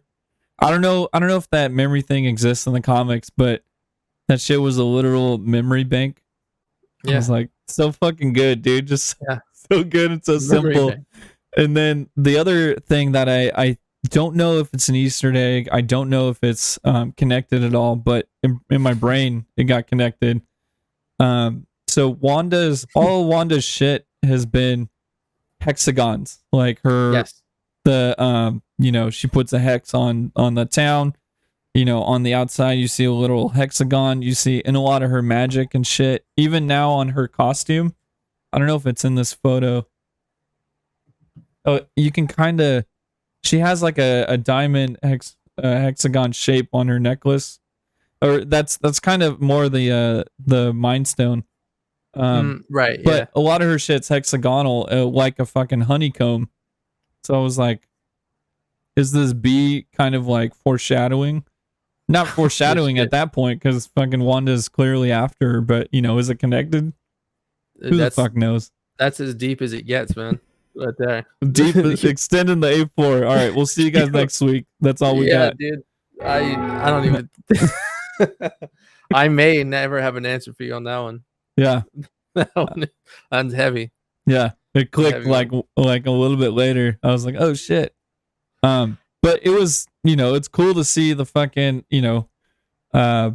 they actually put on screen, that America has two moms, and like they don't make it a thing. Like Doctor Strange is just like, oh, I think he, immediately recognizes, he's like, oh, that's not your fault. You can't blame yourself for your moms or whatever. Yeah, so I think I think he calls them their parents or her parents or something, but just like, it's just accepted. Like, yeah, those are her parents. It's not this giant plot point. And it was smooth. I liked it. And yeah, it's something you don't see a lot, but it's just cool to see representation. True. Yeah. I do. And I can't remember if it was this show. It might've been. I do enjoy that it doesn't need to be talked about. I don't like it when it's so like abrupt and in your face. Yeah. And like, there's a difference between bringing awareness to it. And then like shoving it down our throats. Yeah, exactly. Like doing it just to make the popular play. But like when you do it like this, that's the right way, because you don't have to say anything. It's just kind of there, and that's just the way it is. And like, there's no questions. You don't got to bring it up. And like that's totally the way to do it. So they definitely handled that well. Because there have been times in the past with Marvel that like I felt they were trying to shove something down our throats, and like even though the overall message is positive, ultimately it didn't feel like they were going about it the right way. Yeah. But like this was one of those times that it felt good. Felt genuine. And it felt genuine. Yeah, and it's the fact that it wasn't gigantic, but the fact that it made sense, and and was ripped straight from the actual story. Well done. Mm-hmm. Yeah, it was awesome. Battle Chaser says the Scarlet Bee. Dude, maybe Maybe because they couldn't call her a bitch in a PG-13 movie. They called her Scarlet B. She was being something, man. So yeah, dude, maybe that was a subtle nod to that. That's hella funny. Okay, let's pick up okay. the pace here. We got this. So after they get the memory thing, they've learned about her past, and they have that little connection moment. It's for them to get close. It's so crazy. You can you have these things on how to get from here to here, and like they do it by the book. And it's like, how do we get these two characters to bond? This is the new one. Like, oh, they need to share something, and like it's perfect. Yeah, how does he find out about her past without it being too cheesy? Oh, fucking literal memory bank. Yeah, dude, it writes itself. It seriously writes itself. And Kevin Feige's sitting there with a fucking big cigar in his hands, and like, he'll take a puff and throw it out, and like, give me another one. Yeah, those meetings, chilling, dude. Those meetings on how to figure shit out are probably like half an hour, and then it's like 3 or 4 days of just partying. It's like, yeah, this is how you do it. Just make it simple. He's good lord, man. He is like sitting large. He's living large right now. Yeah. Very cool. Very cool. So yeah, so they have the idea. They're like, all right, well, we don't know how to fucking get out of here because you don't know how to use your power. So who can we go and find to help? And so they're in New York, and they're like, hey, let's go see the Sanctum, and maybe it's there. And it is there. And when they get to it, they see a big statue of Doctor Strange outside of it, and that's where they find out that he's dead. Because on the stone it said he died protecting Earth from Thanos or something like that, and so he's dead in that world. And so what do they see Mordo? Yeah, he comes out, right? Yeah, go ahead, keep going. My bad. Oh no, you're good. Yeah, so the last time Strange saw him, they were enemies, right? So they don't like each other, and Mordo very much does not like him. So he was very hesitant when he saw him at first, but then we come to find that Mordo actually is a good guy here, and he like goes and gives him a hug. He's missed him because in his world he's dead, so he was very excited to see him. But that doesn't last very long, does it? No, it doesn't. They go inside. They go to have some tea, I think, and then he laced it with something, which is fucked up. Him. Oh yeah, they passed right out. They went right to sleep. And so they're there, and then they wake up in, what is it? It's like some sort of holding cell, like futuristic holding cell. Christine is there, but it's that Earth's Christine. It's not the one from his universe. And I think she says she's like a multiverse scientist or something like that, or something with multiverse in the name. Yeah, so she volunteered for where they're at. I don't think they name dropped Illuminati yet, but it's like a multiverse like science program, and she said she volunteered the day that he died. So it's like, it makes sense. She loved him, and then so she's trying to figure all this shit out, and then if somebody's starting a science center, it's like, jump in. Right. Yeah, that would be fucking rad to go and find out about the multiverse. Be crazy. That would be awesome to be there. Yeah, and because I was also worried, like, how are they going to tie Christine into this? Because we did get that little trailer where she's in this future place, and I was like, okay, but then this, again, that's super well done. It just made sense. Battle says reference to Doctor Strange 1 when the tea wasn't roofied. The tea was not roofied in Doctor Strange 1. Nice. That would have been a totally different movie. I hate it when that happens. Baxter, that's right. She did reference Baxter Foundation, which was Baxter Building was Reed Richards and Fantastic Four place. I think Baxter Foundation was their science group name. So you're right, Battle Chase. I remember hearing that. Yes to all the above. So yeah, they have a conversation. I forget what. I think it's just kind of, she was explaining like what she was doing there and who she is, and he's trying to get out. He's trying to get her to let him out. Yes, yeah, he needs to get the hell out of there because Wanda's coming, and she's not happy. And then so Mordo comes in and he takes him out and escorts him into a different part of the building. And we see Ultron bots are escorting him, and that's where we find out that the Ultron the project worked in that multiverse. Protected the world. Yeah. Yeah. Made a worked. utopia. Idea. Yeah. He it didn't worked out in that one. He didn't want to kill everybody after a few minutes on the internet. Right. So because that happened, I mean, we could infer, I think, right, that Vision never got created. Yeah. Right? Is that why in that universe you think then that the kids are real? Because maybe she actually like slept with whoever somebody? With somebody. That's deep, but that's pretty good. Yeah, I think so. That makes sense, dude. Yeah. Wow, you solved it. All right. Yeah. Because I was wondering, because I was having this conversation with my girlfriend too, is like the kids aren't real in our universe. They're made up. They're fictional, right? Like they don't exist. But if they don't exist here, why would they exist somewhere else? If they're not real, if they're not actually real. Some butterfly. We're real people, so you would think you have another version of yourself somewhere. Yeah. But like in our head, we can come up with a fictional character, and then like that doesn't mean that thing is going to exist. Or I guess it does. That's the point. Yeah. Is like anything can exist anywhere, made up or not, or whatever. I don't know. Yeah, after a series of different butterfly effects where little changes make a big ass change. But dude, yeah, that's really fucking good, man. You broke me a little bit with the fucking you get a lightning bolt, but with just nice. the fucking Ultron thing. So yeah, Julio or Battle brought up that the Ultron effect, changing the city and making it more like I keep on saying utopia, but like just almost like a good perfect society. People are respecting nature, and nature's working with them, and they're further in technology. Yeah. And then having the Ultron sentries, yeah, you're 100%. Without Ultron going bad, there is no Vision. Without Vision, Wanda doesn't fall in love with a robot who she can't have kids with. Yep. So she fell in love with some dude or possessed some dude, and then was able to have like physical kids. Yeah, that's the only thing I could have thought that it worked. Battle just Ultron. Yeah, dude. Yeah. How silly of me. That was the obvious answer. Ultron's nanotech sentries are actual. They're not human kids. They're robots with skin. That's funny. There was some movie I forget.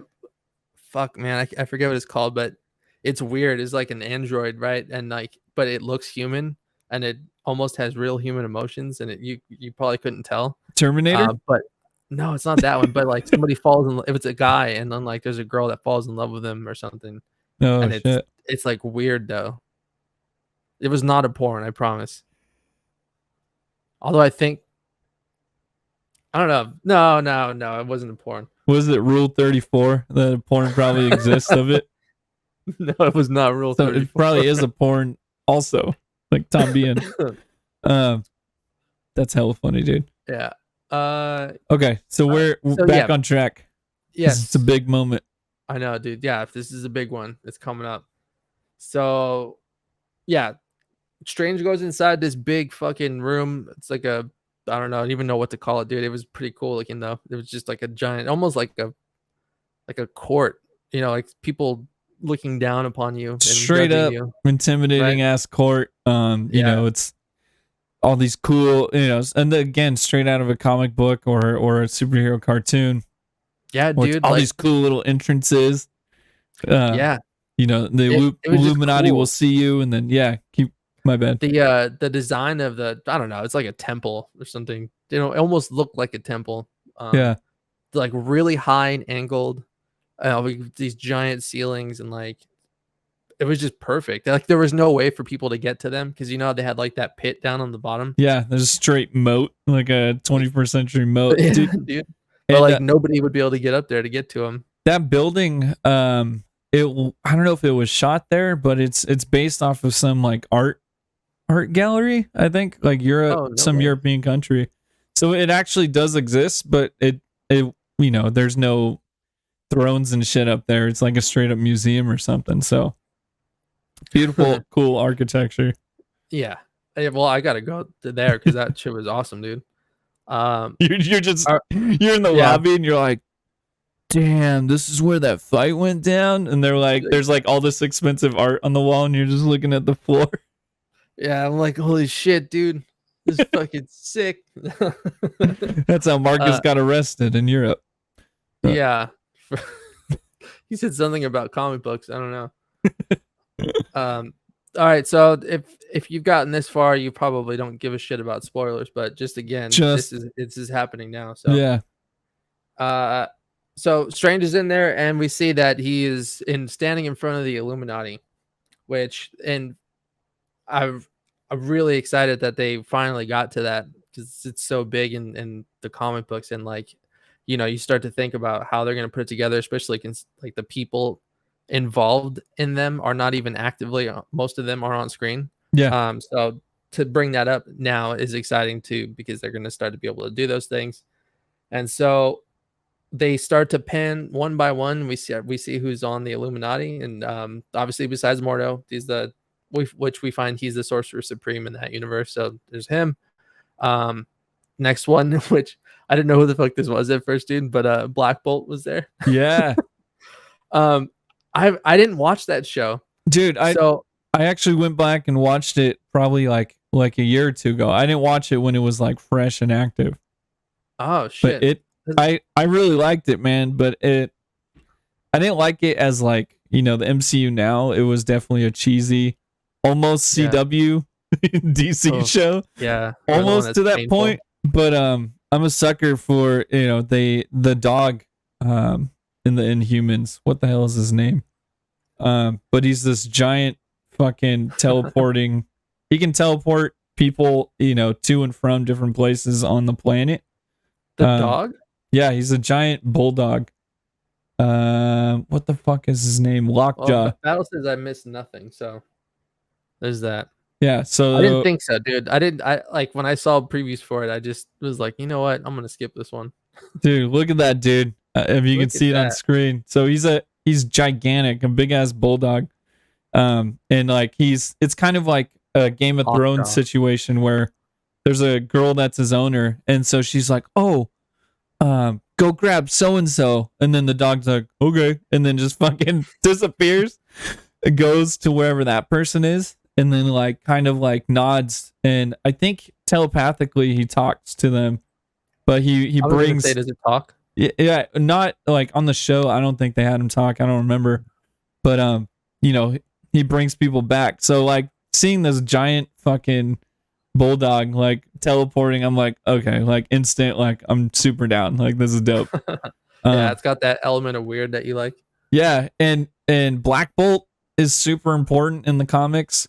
If you guys don't know, with a whisper, he can fucking obliterate people, everything. So it's a character that never talks, which is kind of hard for a TV show. But seeing him in the full suit and the fact that they got the same actor, I was like, that's sick. For probably like the 10 people that watched the show, like it's a cool throwback. Because I don't think they panned him first, and so like we were getting reactions from others, and then they showed him, and like nobody said anything, and like even me, I was like, who the fuck is that? They could have picked anybody else, and they picked him. So it was probably just like a fun little nod to the people that maybe watched the show that did like it. Yeah. Again, I never saw it, so I don't know, but it sounds like I didn't miss much except for Lockjaw. But okay, so yeah, we got him. We see Captain Carter, which was very cool.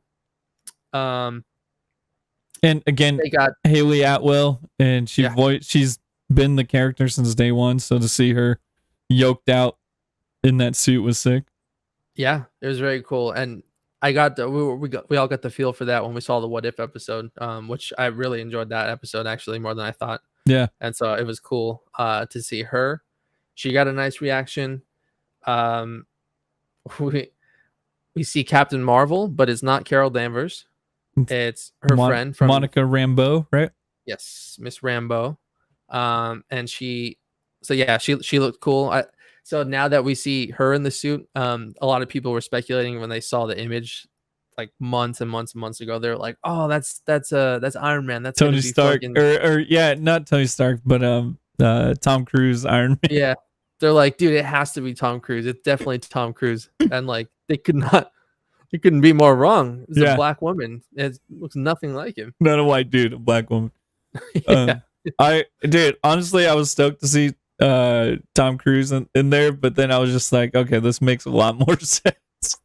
Yeah, totally. But that was cool to see her. It's one of those. I think it was like discussed that it could be a thing. Wait, was she in What If? Was she Captain Marvel in What If too? No, she wasn't. Huh? No. No, I thought okay, because I remember reading that somewhere before, but I think it was just like a fan theory. But it seems like they were right. Yeah. And so the next one we got, which was the biggest one, for me, and this is the one that earlier surprised the shit out of me. I was not expecting that.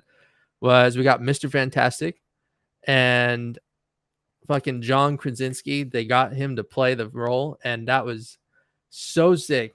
Because yeah, it's one of those things like you see fan casts all day long, and people just talk about who they want in the perfect role, and then when I saw that, and that it's been talked about for years that they wanted him to play this, and I agree. Like when I heard that, I was like, you know what, that makes sense. I would love to see that, especially because I like him. He's a good actor.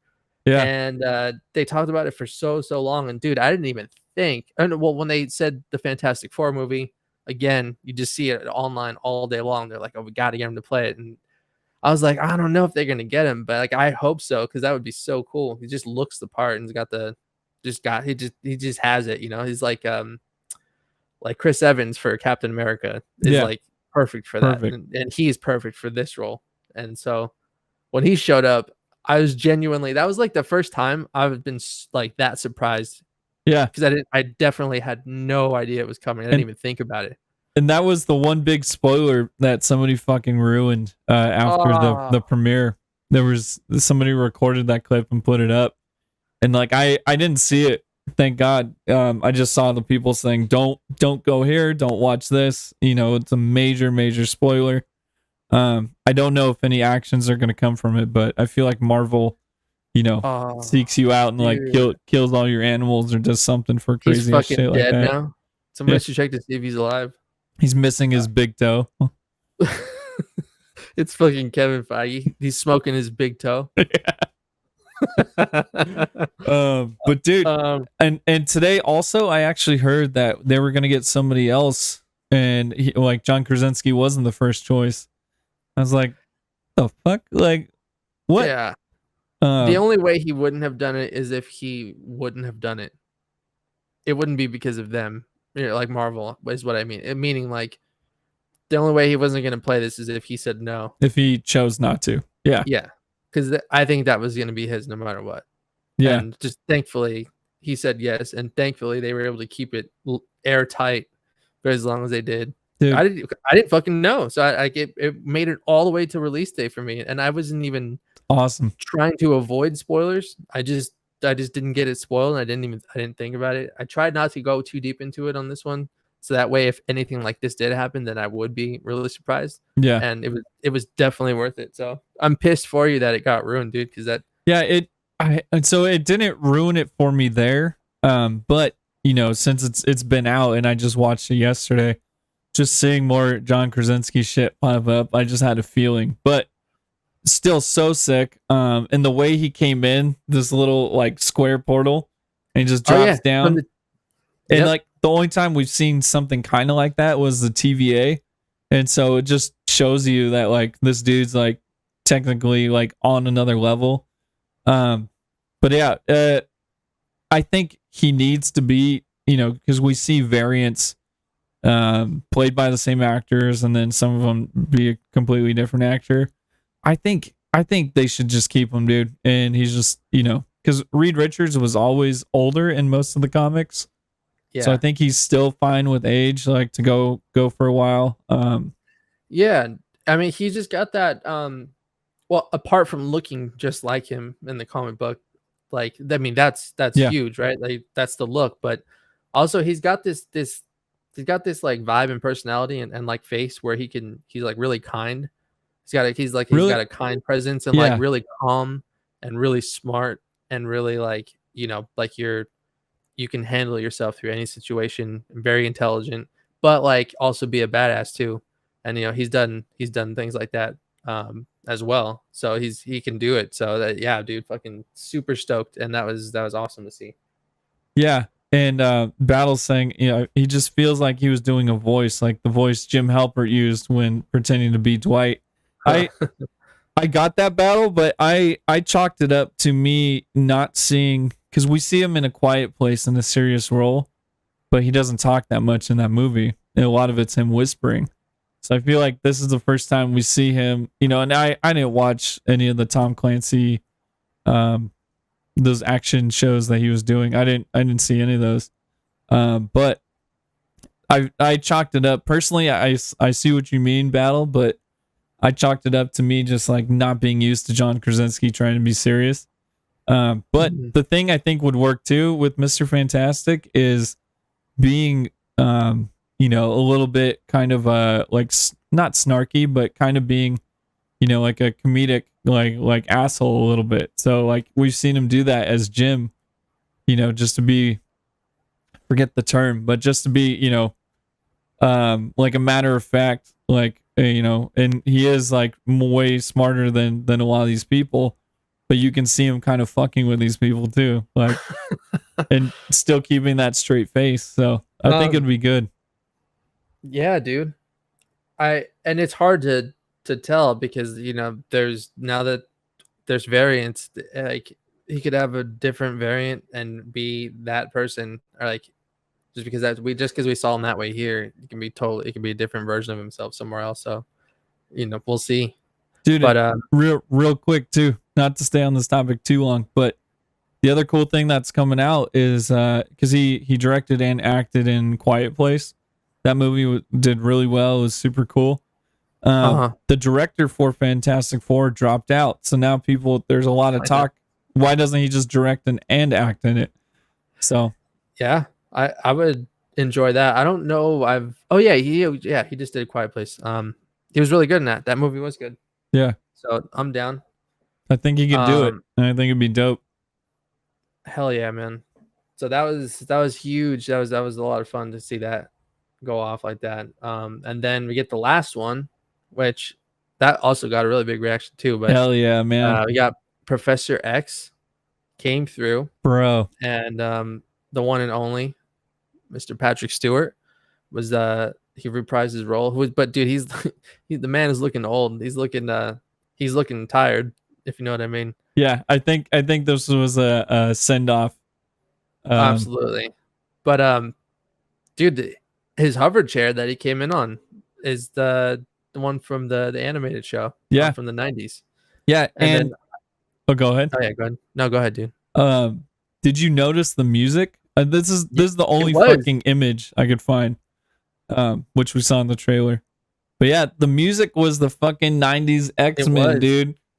That means we can infer, I think, that this was the 90s animated Patrick Stewart or the Professor X. Yeah, and it's crazy. Seeing Haley Atwell, we see Captain Britain. No, Captain Carter. Captain Carter. We see her, go from animated to real person right here, and then so to see him do it again with this 90s cartoon that they're actually bringing back on Disney Plus.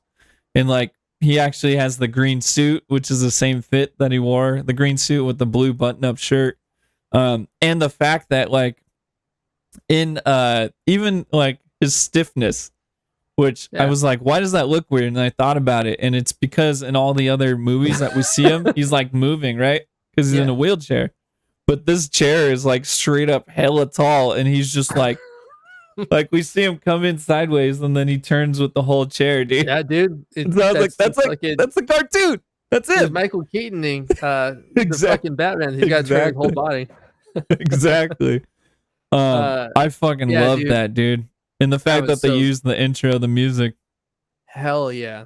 And it was subtle, but yeah, his entrance music, and it was absolutely from the cartoon. It was so fucking funny. I was just watching that and like thinking like, oh dude, this theme is really sick, because I hadn't heard it in a long time. Yeah. And the theme is awesome. And then so it was fresh in my mind still, and like I didn't even think about it. And then he came in and the theme played. It was like, oh shit, that was it. Yeah.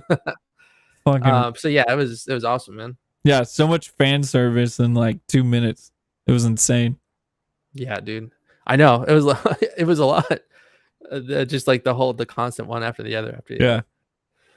So, all right, did that. Now we can get on with it. Strange is there and tells him that Wanda is on her way and that she's not going to be happy for it to be there and that she's coming for America. And they don't really listen to him. They're just like, oh, they're not worried about Wanda. We can handle Wanda. That's fine. It's like, yeah, they've seen hundreds of Doctor Stranges, and they know that they think he's the biggest threat to the multiverse. Yeah, dude. We actually, that's where we learned, because when they're talking to each other, that Strange didn't actually die from Thanos when he was there, or Thanos. He defeated them, or they defeated him. But in order to do that, he had to use magic from the Darkhold, and so it was like starting to turn him dark, and I guess not good. So they basically executed him. Yeah, he sacrificed other universes, I think. Oh, that's right. Learning that shit. What they had a word for it. Yeah, it's like when universes collide with each other. Convergence. Yeah. Yeah, and so it like killed an entire universe of people. Yeah, which is a lot, man. I get it. They're like, okay, you gotta go.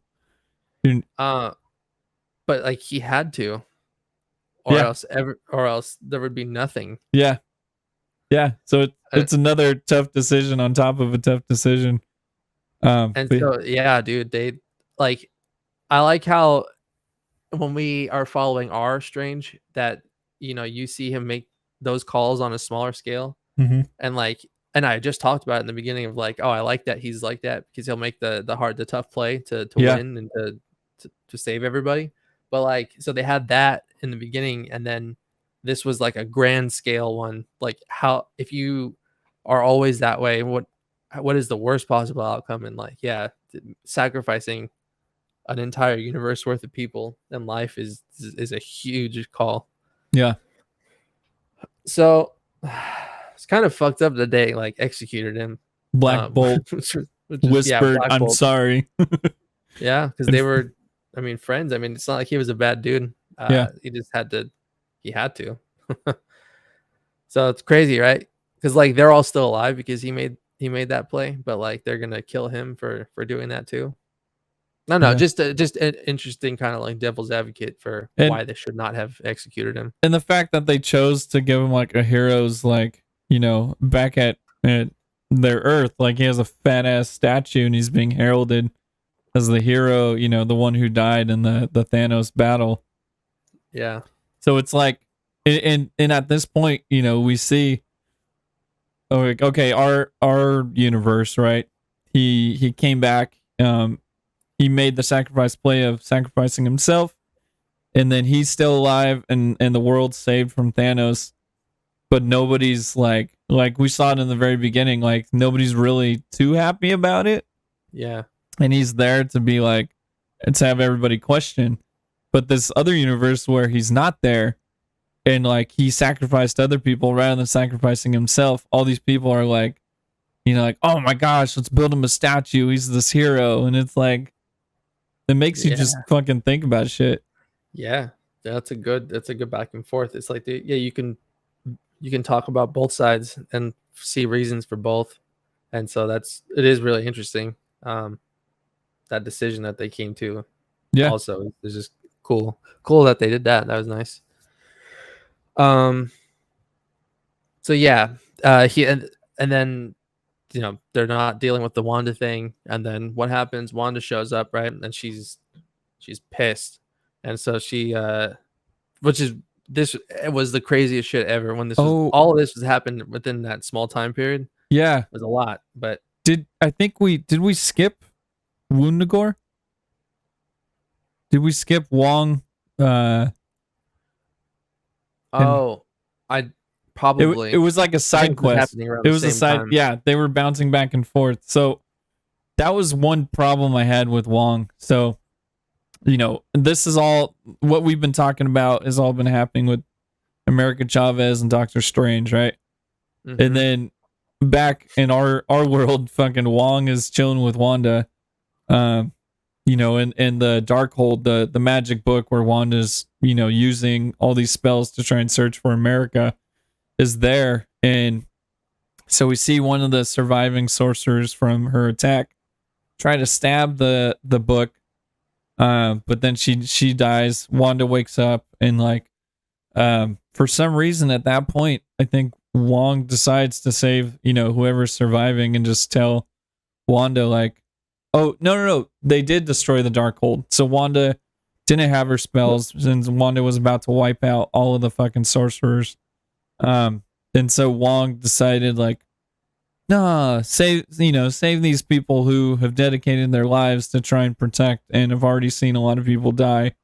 Spare these people, these 10 people, when we just watched like hundreds of sorcerers get massacred. Save these 10 people and then tell her, oh, there's more spells up on Woundagore. Like that's where the Darkhold was made. And I was like, dude, Wong, like what? He just spilled the beans, dude. Like, well, there you go. Like he can't make the hard call. And like Captain America would have probably did the same thing. Well, he would have gotten out of it, but like he would have rather died himself than the other people. Yeah. Even regardless of if the other ones are gonna die anyways. Yeah. Like, at least you like stood up tried. for it. Yeah, you tried. But like so Wong won't do it. But yeah, Strange probably would have. Yeah. Like we saw in the very beginning, Wong fought or Doctor Strange was ready to kill a kid to fucking, you know. And then he was about to, but he got killed first. Like so it's like he's an asshole in every universe. But he redeems himself. No, but yeah, man. So maybe you're right. Okay, so maybe that is up to Wong's character. But I just thought they wrote themselves into a corner and were like, how are we gonna get out? And it's like, oh, you know, we saw Doctor Strange give up the time stone, and it's like, yeah, but he was playing like 3D chess. Like this one, right. Wong was like playing checkers, and he's like, oh, here you go. Wong was playing tic-tac-toe on a napkin. Yeah. So it honestly like used napkin with fucking crumbs in it and beer stains and ketchup stains. Yeah, dude. I hella thought that was like a fault. Like I thought the writers wrote themselves and were just like, oh fuck, how do we get out of this? But no, maybe you're right. Maybe it's showing that Wong isn't fit to be Sorcerer Supreme. Yeah, or he is. It depends on like because he has that sort of humanity to him. Maybe that's what makes it makes him different. But basically, it's just to show the difference between them. That's true. No, okay, good call. And then so she goes to Woundagore. She gets the more spells. She learns that you can possess bodies of yourself in other universes. Oh, and when she gets to Woundagore, that scene was dope, where we see all these like protective demon monsters come after her and Wong, and then she realizes all the monsters start bowing to her, and she takes her throne, and it's like, oh fuck, like great job, Wong, you just fucking led this witch to like her destiny to be this like, you know, basically the witch found her mountain. Yeah, totally. And so yeah, that was cool. Like you just like that's where I don't know. I guess that's just like where the Scarlet Witch is supposed to be, or something like. I don't know, the spirit of the Scarlet Witch. Her image was carved on the wall. The image that was in that page of the Darkhold. So I thought that was a nice touch. I thought your boy Wong was gonna die there too. He's hanging off the cliff. I thought that. Yeah, I don't know. I thought he was gonna die making a sacrifice play. To like at the end or something, but so when he fell off the cliff, I didn't think he was dead. Well, because also we didn't see him die. It was just inferred because and that's a rule in movies, dude. And like you have to see them die on screen, otherwise they can always come back. Yep. So yeah, but I know it was setting up nicely, dude. I was like, it's coming. Wong is gonna fucking bite it soon. I know it. I'm glad he's alive though. Dude. And so in that mountain, you know, she's reading these these spells, and then she realizes you can possess bodies of yourself in other universes. Yeah. I forget what they called it. Something walking. It was dream walking. Dream walking. Yeah, something I think like that's that. what it was. And so she possesses a poor Wanda who has her kids, and she's like, nah, fuck those kids. Like, I want to be the Wanda there. So this Wanda just leaves and starts going to where the Illuminati are, and then that catches us back up, like Crash, like where all the stories converge. Yeah. Dream walking, yeah. Dream walking. So, dude, yeah, you can take us through this Wanda massacre scene. Oh God. Well, there we go. That's what she ends up doing, right? She shows up, and like some of the craziest shit that has ever been on, I think that they've ever shown in any Marvel movie. Yeah, went down, and so it's basically the Illuminati versus Wanda. And well, first it was the Ultron bots, which that was easy for her. Gone. It was just like swatting flies out of the air. And we talked about this. I forget why, but like, oh, show alien blood if you can't show people blood. And so the fact that she slaughters the Ultron bots and then there's like oil on her eyes and shit, I was like, okay, that's how you get away with it. It has like the red tint and everything, so it looks like she's covered in blood. Yeah. But I don't know. So, well, she might have been after this next part. So yeah. All right. So I guess what she fights them all one-on-one, and who's the first? So Black Bolt. She, what is she? They are like threatening her, right? Like, hey, stop this, or we're gonna, he can easily take you out. Yeah. And then he's like, how can he, like, how can he whisper at me if he doesn't have a mouth or something like that? And like what mouth closed? Yeah. That to me, honestly, I think that might be the most painful, because dude, that would be scary. We see the expression on his face. He has no mouth, and his power is when he opens his mouth, like all this power and this energy come out and obliterate whatever's in front of him. Yeah. So with his mouth shut, you get to watch it. Sam Raimi's a master of slowing things down. You see his reaction. I have no mouth, and then he starts to freak out, and because he freaked out, he fucking like just a little bit, and so you see the energy in his mouth go forward, and then it fucking shoots back and like collapses his brain. And it like explodes his brain. See it, and I was just like, "How is this PG-13, dude?" That shit was crazy. And the blood out his nose and his eyes go bloodshot. I was like, "Holy fuck, dude!" It was brutal, dude. Brutal. I was like, "Holy shit, that was fucking crazy." Yeah. So she took him out that way. How the fuck did she kill Captain? It's been a few weeks. It's not fresh in my mind anymore. I think the next one was Mr. Fantastic.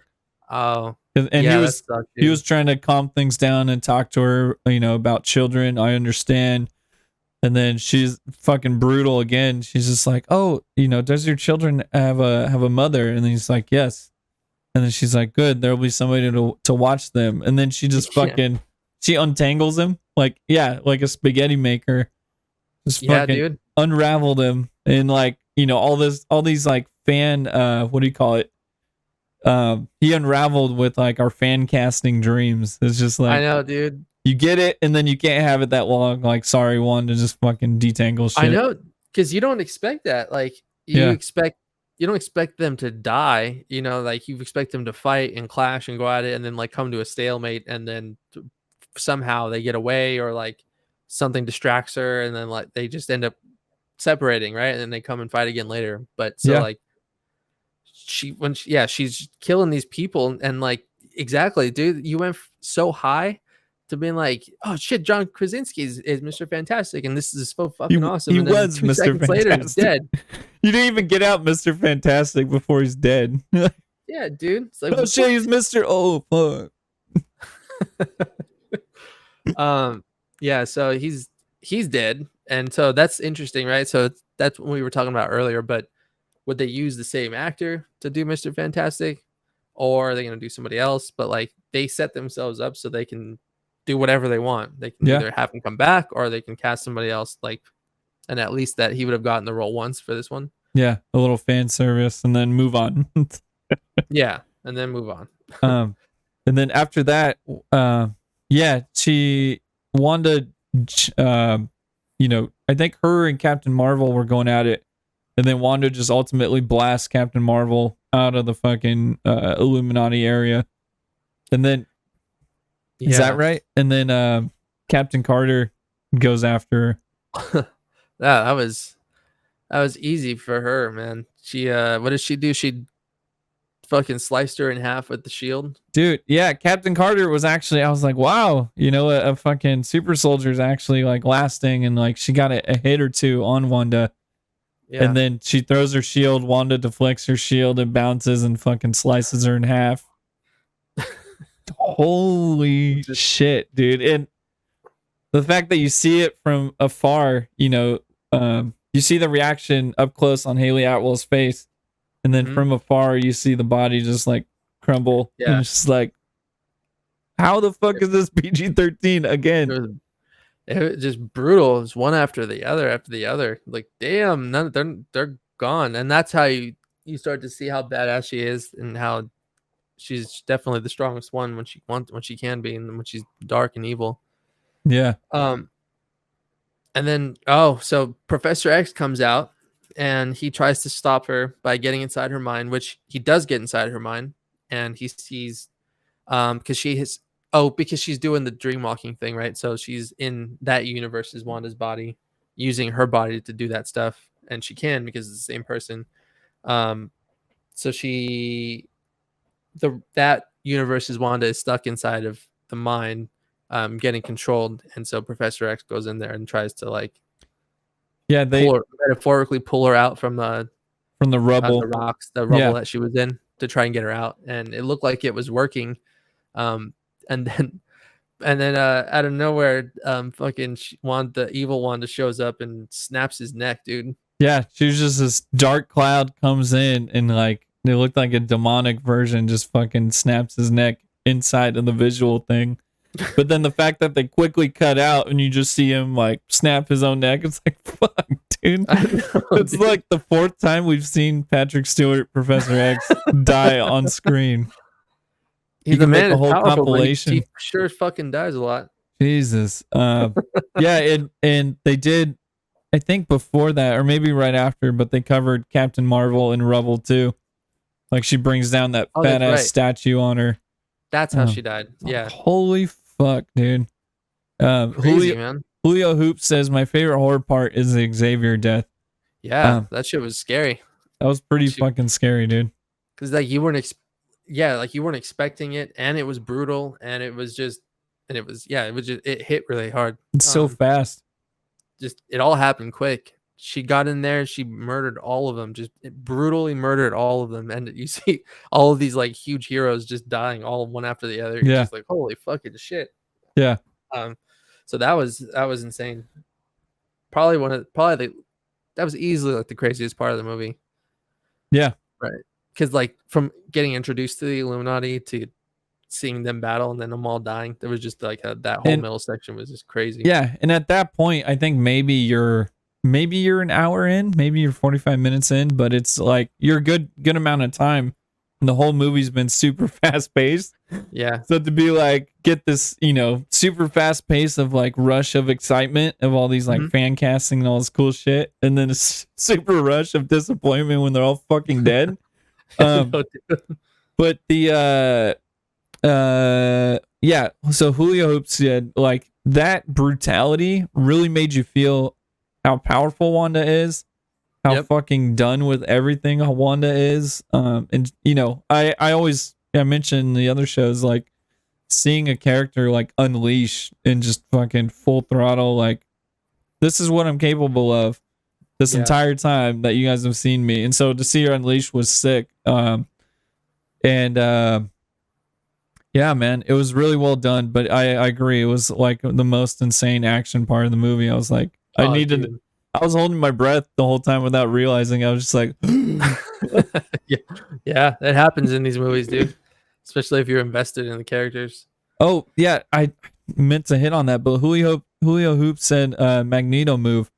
and the only times we've really seen it brutality like that has been Magneto. We saw him, Darwin. It was like I don't remember which X-Men movie, but there's a character Darwin where it's like, oh, this guy's hella sick and he can do all these different things with elements and change into different things, and then fucking he gets like immediately changed into some like rocks and then crumbled by Magneto. Like, and in the books, I don't know if they're gonna do in the movies, but Wanda's Magneto's kid, so it's cool that those two are linked just by being absolutely brutal. Yeah, it is a nice touch, especially because we're definitely gonna see Magneto at some point. He's the main guy in X-Men, so we'll definitely get him. I wonder who will play him. So to see if they'll be entangled in one way or another. An entanglement. So, all right, to get back on track, we're getting there actually. Strange, he gets out of there because him and Mortal get into like a little fight, and then he ends up inside of that little moat thing, and then he like traps him there. And I was like, dude, he doesn't have like do you think he has special abilities without the cape? Because he was fighting really well, like hand-to-hand combat. There was no magic involved, and like he also just seemed fast, and like he jumped really high and all this stuff. But like he's just a doctor, he's just a regular person. But that's so Camertage, they do some traditional training. I don't know, from the first movie they had some like weapons training. That's true. So we never like see him training that way. We only see him studying spells and all that stuff. Yeah. So I think it's it's that training on top of it. And at that point he had that handcuff. That handcuff was powered by, I think, the same shit that roofie drug was, where it takes away their powers. Oh right. So he had that handcuff still on when they were fighting. So that was supposedly 100% him. He's just Neo. He's like Neo doing kung fu. Right. Yeah.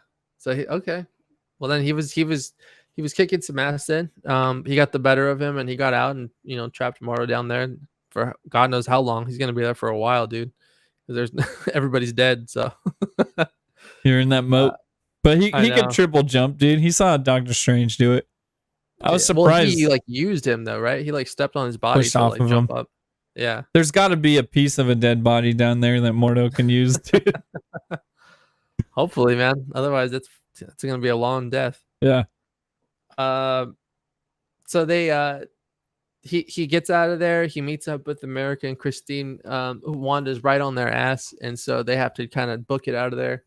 And they're running from her. And I think Wanda's kind of injured from all the fighting she just did because she wasn't moving quite as fast. She was, like limping and kind of just like hobbling along while she was chasing them. Mm-hmm. So I think that's the only reason they were even able to get out in front of her and get away. But they were able to escape to when they open the door is actually the place from the beginning of the movie. That weird like little, I don't know, that cool place that we were talking about. Yes. That's what they get into because they're trying to get that book, which is what they were trying to get in the beginning, which supposedly gives the sorcerer like whatever tools they need to defeat any of their most powerful enemies. So that was kind of their hope that they were going to be able to use that to defeat Wanda. And they were there and they tried to go after it, and Wanda, she ends up showing up and ruins it for them.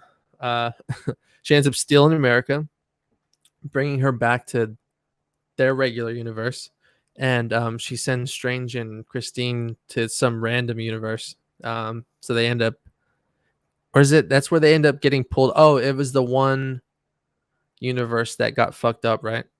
That collided with the other one. Yeah, so a convergence universe, and I think it was hinted at that was one of the ones that was caused by, it was caused by the Strange that got killed. Yeah. So like he caused the convergence, and then this was what was left from the convergence. Yeah, and Strange is the only one that's alive. It looks left. Like so. It's like one Doctor Strange fucked over another. Yeah, that sucks, dude. It'd be like that. Yeah. Real quick though, that the fact that Wanda was like not fast and just walking, I thought that was a sick touch of like, we saw some Freddy Krueger elements, and then I thought this was like a touch of like Jason. The fact that they're scrambling, America Chavez is trying to get out. She ends up finding out she's powerful enough to punch it and break it. But the fact that they still almost didn't make it somehow when Wanda's just strolling over there. Like, yeah, and like slow too. Yeah. So, it's a total Jason element. Yeah, absolutely. That's a nice touch too. You're right. Yeah, and just some more horror elements. Yeah. Something like that. And Julio Hoops mentions they're playing off of What If, where we saw Doctor Strange drive himself nuts. And we saw that kind of same inky feeling of these buildings. Yeah, it could be connected. Like the character we're about to see, he could be the one from What If, but I don't know if it was totally confirmed. Right. Yeah. I don't think it was. I think they asked somebody that, and they're like one of the people that worked on the movie. And I think they said it was not, that there was no connection, but it does like have that vibe and element to it for sure. What the fuck are we? Oh yeah, so they're there, right? And that universe, and they go to for the fucking sake of it, to just go to the sanctum that's there, to hopefully they can find something, because as of right now they're screwed. They have no way to get anywhere. Yeah. So they go there.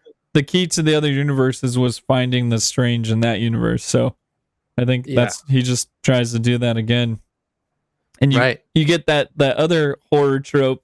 You get that shot of up on the fucking haunted house where you see somebody move in the window. Because I hella didn't see Doctor Strange in the window until he moved. And I was like, oh, what the fuck was that? Yeah, dude. Yeah, I love that kind of shit. That's just what makes it feel. It's got that scary edge to it. So yeah, Strange goes upstairs to go meet the other Strange, and he seems like he's all right at first. Like, he doesn't seem bad. He just seems stuck and kind of like insane for being pasty. There. Yeah, looking pasty. There's no sun. Yeah. Oh yeah, the Forever Staircase. I forgot about that, dude. That thing was so sick. That was something straight out of a dream. So yeah, he's inside and I think, what was he talking? Oh, he discovers he's got the Darkhold book. Yeah. Because he, like, Strange wants it to be able to try and get back, because he needs to get back, and obviously to save everybody. So he's asking for Strange's help, the other Strange's help, and finds out he's got the Darkhold book. And then that's kind of where we see that Strange like takes a different turn and just tries to take him out. Well, yeah, he doesn't want. He's like, I'll give up this Darkhold, but only if you leave me your Christine. Like, so. Oh, that's right. It was the same path as that What If one, where he drove himself nuts trying to keep Christine alive, and how fucking creepy that he's like looking down through the floorboards. He's like, if you give me your Christine, it's like, okay, yeah, you just turned a corner to be the fucking weirdo. He's got that green roofie drink. He's like, leave me Christine. Yeah, I got a cocktail for her. You got some tea. Then Bill Cosby pops out and he's like, I gave him the recipe. No, that's terrible. This is a fucking universe for a bunch of awful people. Dude, and yeah. So, Strange is like, absolutely not. And so, of course, the solution is magic fight. Yep. They go after each other pretty good. Yeah. And it's got, I guess, another one of the coolest things I've ever seen, which is they started fighting with, or like throwing music notes at each other, and music notes were doing damage. And it was cool because like it would be the note would play when it hit them, and they all had like all these cool colors around them, and it was just like I had never seen that before. It was really, really awesome. Yeah. And the fact that our Strange is throwing note by note, and then the other Strange blocks the notes with a measure. I was like, yeah, okay. I know. That was pretty cool, man. At first, I was like, okay, a little bit cheesy, but that's part of these movies. But it was visually it was super cool. And yeah, the music playing like as those notes are being thrown was dope. Yeah, totally. It was awesome. And I love that. Yeah, I thought when I first saw it, I thought there should be a lot more going on if it's a Strange versus Strange battle. like Battle said, that Strange admits to killing a bunch of other Doctor Stranges. So I thought it was gonna be crazier. But it was pretty dope. Yeah. So it was awesome to see. And then so our Strange gets the better of that Strange, and he's able to get the book, defeats him. And so now that he's got the book, he starts reading it, looking into it to see how he can do the dream walk. Yeah, to see how he can dream walk to go help back home, because he's stuck there, obviously. Yeah. So he gets it. Christine asked him, like, don't you need like somebody to possess, like somebody of yourself, a live version of yourself? And then he's like, who said they needed to be alive? And it's like, oh, and then straight out of Evil Dead, we get that scene, dude. Yep. That was so crazy. So he possesses his own body, his dead body. Real quick rewind, because we missed that detail, because it's kind of important. The Strange from the very, very, very beginning, who was helping American Defender Chavez, Strange, art teacher with the ponytail. He did get through the portal with her, but he was like his dead body going through. Yeah. So when they landed in our Earth, that's where they had him, and then Strange buried himself. That was cool. That was funny. Yeah, he buried him on the rooftop of the Sanctum Sanctorum, and used magic to do it, so it's like totally hidden and nobody can see. What was Wong the one that asked him like, what the hell? And then, or isn't that morally wrong? And then Strange is like, I buried worse. It's like, what the fuck is worse than your own dead body, dude? Yeah, a version of yourself. That's insane. Hold on, dude, I'm gonna turn this light on. I'm getting fucking sitting here in the dark like a scary movie. Yeah, Sam Raimi's gonna pop up behind you. Wanda's gonna come after you. Dude, I hope not. All right, there we go. So, okay, so yeah, dude, so he possesses his own dead body, and then like the souls of the underworld or whatever are like coming after him, because he's not, I guess apparently there's rules about that kind of shit, and they don't like you to, they don't want somebody living to inhabit a dead body. So they were coming for him, and he kind of starts to succumb to all that, because I guess they're really powerful. So they were, holding him down, and they were like killing him. And I don't know, this is kind of cheesy. I don't know why they had this in there, but like, to snap out of it, like Christine had to talk to him and like talk him through it, and like that's how he was able to snap out of it. It was just, yeah. I guess. What did she say? Go. You're like a master of the dark arts or something, so go be one or something. Oh, right. Yeah. It was, I think it was the delivery. It was just like the line was really corny or something like that. It was another way to show, their connection or their importance, whatever. Or basically her role in saving the whole thing. She could have said anything though, she could have said, because that was the one. Oh, we ended up finding out that wasn't she with that Doctor Strange that died, the one that made the call to take out the universe? Yeah, she said they didn't figure it out. Him, right? And then he died. I think she said that they were trying to figure it out, but they were at least trying. Right, they were trying. But they did say that they told her, right, what happened. Yeah. So she knew what happened, and that's when she decided to join Baxter Foundation shit. So to try and make a difference. She could have told him anything, like, I don't know. Yeah. She could have, with that information, she could have said something a little bit more, like, more impactful. Yeah. If she loved him that much. Yeah. But anyways, he snaps out of it. He's able to take all of that power, all the dead people, like the tortured souls, and he's just like fashions them into his cape. And he's kind of like in control of them now. So that looked so sick, dude. It was crazy. I never seen. It was so dark, like so like grimy, dude, and just like very zombie-esque and just like disgusting. It's like you don't see that kind of shit in movies like this. Yeah. So it was actually very jarring to see that in a comic book movie, like something like that. Because it was like equally, it it was weird looking and like gross, but also cool Yeah. and like but also scary a little bit too, but like very cool. So it's just like, And oh man, this is fucking awesome. and the high contrast of, our strange 616 from our Earth was in like this super dark dimension, and then this zombie strange, the I think it was 838. I might be wrong, but that defender zombie strange is in Woundagore, so he's got all these like dark souls and this tortured like shit, but he's like on a snowy mountain. I was like, damn, visually, like that looks hella nice. Yeah, it did look nice, dude. It Super was well done. The high contrast. yeah, absolutely. So he gets there. He's there and like they're doing their damnedest. It seems like they're more powerful than Wanda because they were able to get her under control. She didn't really stand a chance against them. No. Uh, but then I don't forget what happened. Like, cause they were like winning, right? And so like America Chavez gets free. She still has her powers. Wanda was like in the middle of taking them. Of course they get there right on time, right? Like they do in every movie. Yeah. Uh, like And as it's happened.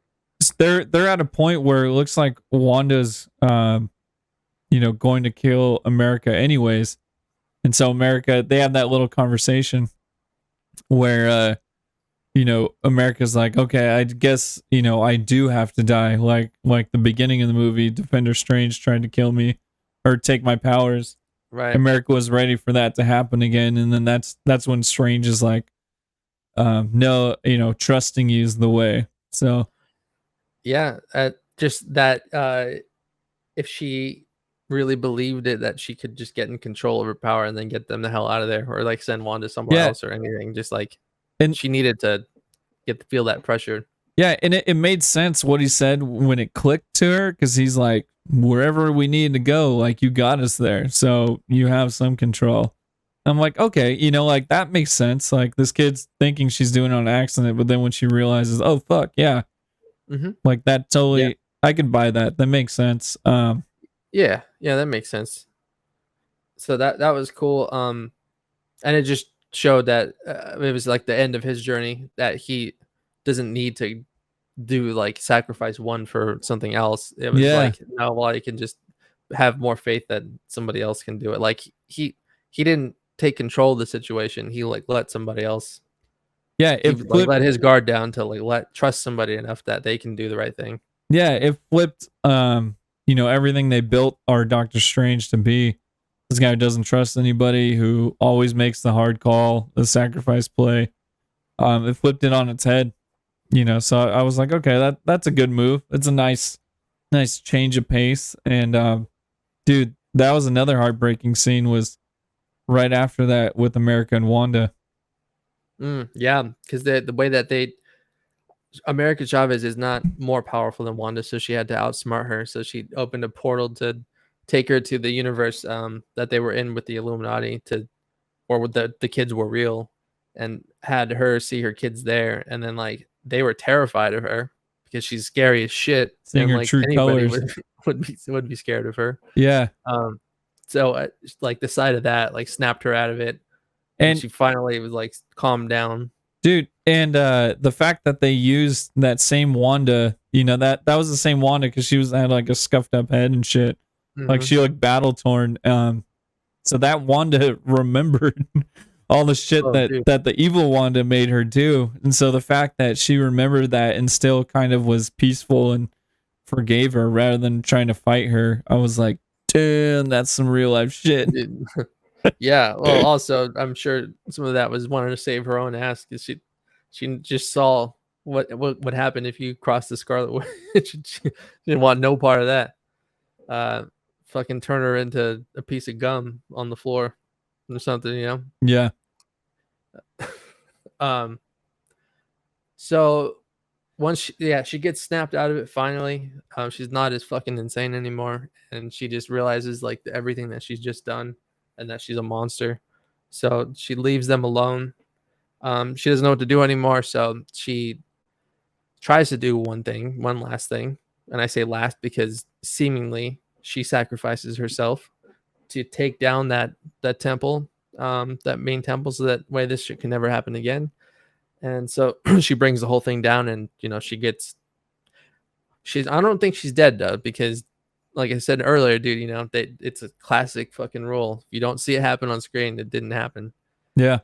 Everybody that's ever died on screen in any of these Marvel movies, you clear as day see that they are dead and there's no coming back. Yeah. But like, we didn't actually see her at all. We just see it come down, but like, she easily could have gotten out of there, dude. And was that the point where they say that she took out all the rest of the Darkholds too? Yeah, with her, because that was like the main one. So I think that taking that one out, like, took all of them out. Yeah. So that's done. That's gone, which is great. She did something good. So even if she's not dead, at least she did something good. Yeah, Doctor Strange knows, and Wong knows that she sacrificed herself. Yeah, so she made it right. But I guess we're supposed to believe that she's dead, right? So we'll play along. But I will say that I don't think she's dead. So there is that.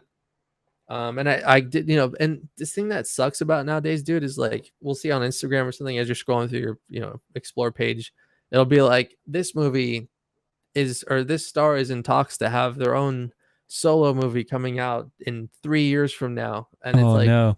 Well, dude, like, if they're going to have their own solo movie, like, and we're supposed to think this person's dead, like, how does that totally ruins everything. Yeah. And like, but that news is never going to be stopped from coming out. Yeah. Like, I felt that with Black Widow, but yeah, they made a prequel. Yeah, that's the only way that you could do it if they were dead. But then, like, it loses, like, I don't give a shit about them after they're dead. It doesn't matter to me anymore. Like, if you're gonna do a solo film with backstory and all that stuff, and or side story, or just more context, like, you want it to be while they're still alive so you can appreciate the character more.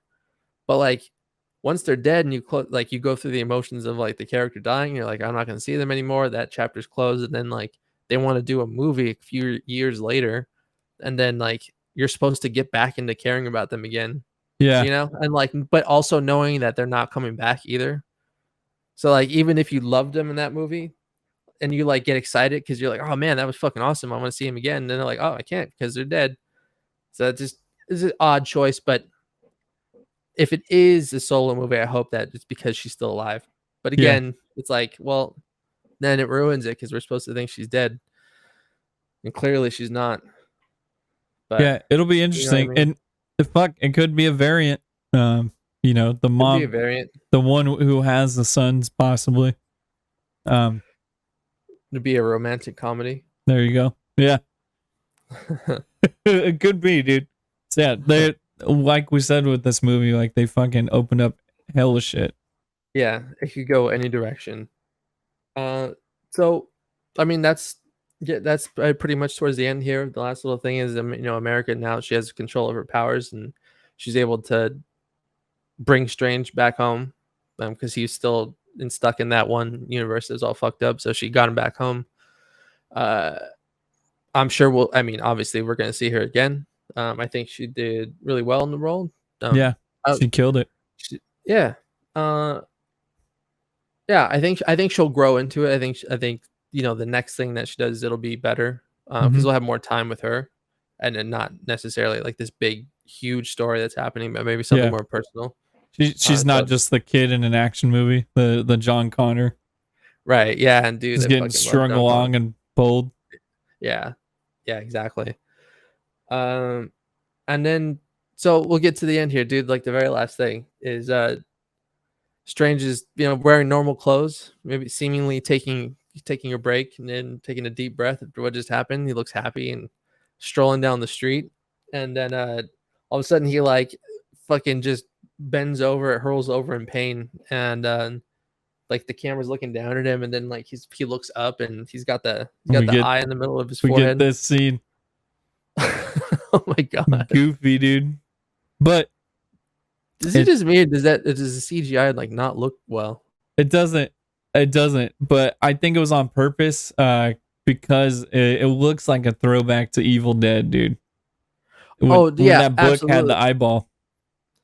I'll try It and just find that too. it almost seems to me like they didn't have that in the movie, and then like last second tried to add it in, and like, but it wasn't completely finished. They didn't have enough time to finish it out. Um, that's like that's not part of the story in any way. You know, like Yeah. they're trying to convey something with the story, but I'm just saying like how it looked was a little funny to me. Yeah, But it did look goofy, but I chalked it up um to Sam Raimi's, throwback to himself. yeah, throwing it back to his own movies. That's fucking OG, dude. Yeah. Uh, so yeah, what does that even mean in the context of this universe? You know, like, do we think it's going to be the same as in the comics, where like the third eye was used? Like people couldn't lie in front of you. Like you can always see the truth and that sort of thing. So almost like an instrument for good things, or is it going to be like kind of how in this movie it was almost has like a dark tone to it, where like it's not good to have that eye because we saw the other Strange, that the evil one had it as well. It was more of a mark. On the other one, it was a mark of what do you call it? Of like using the crossing the line with the dark magic. Yeah, and so like that's how I took it. I took it as like, oh, he's got like, because he used the dark hold to do that. Like now is he I branded, and like is it going to be bad? I think I think that just like with the ancient one, he got marked for using dark magic. Um but I think he's going to learn, our Doctor Strange learns how to harness shit. Like that's what he does, right? Whether Yeah, he's using chaos magic or, crossing the line, he deals with a lot of shit. And, like he knows right. how to use it. So I think it'll turn into the good eye.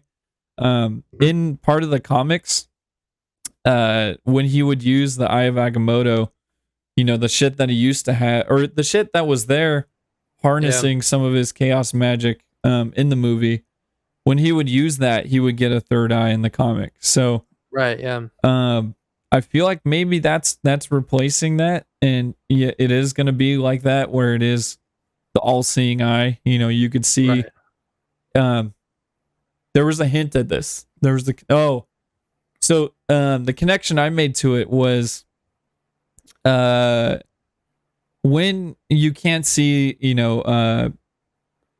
the monster in the beginning, not I keep on Gargantos. When you can't see Gargantos, Doctor Strange does a little, L7 fucking Yeah, spell, yeah. and it opens up the Eye of Agamotto, and it's this red. It looks like red chaos magic, and that's how he opens up and sees Gargantos, right? Yeah. So I feel like this eye is going to be his way. He won't have to do his L7 spell. He'll just, this Oh, third eye will open, and he'll be able to see those things that normal people can't see. right. Yeah, that would be So awesome. Yeah, I would like to see that in like the context of how that works in a story, like in the movie going forward, like how they use that, like how it functions in this universe and yeah, in this story. That would be cool. My bet it's gonna be cool though. I just hope it Uh, looks a little bit better. But I yeah, think, I'm sure it will. yeah, and of course, it's the first time we see it, so they want it to be shocking. So maybe it wasn't meant to be as smooth. I don't know. Yeah, that's true. I might That just is be true. making an excuse.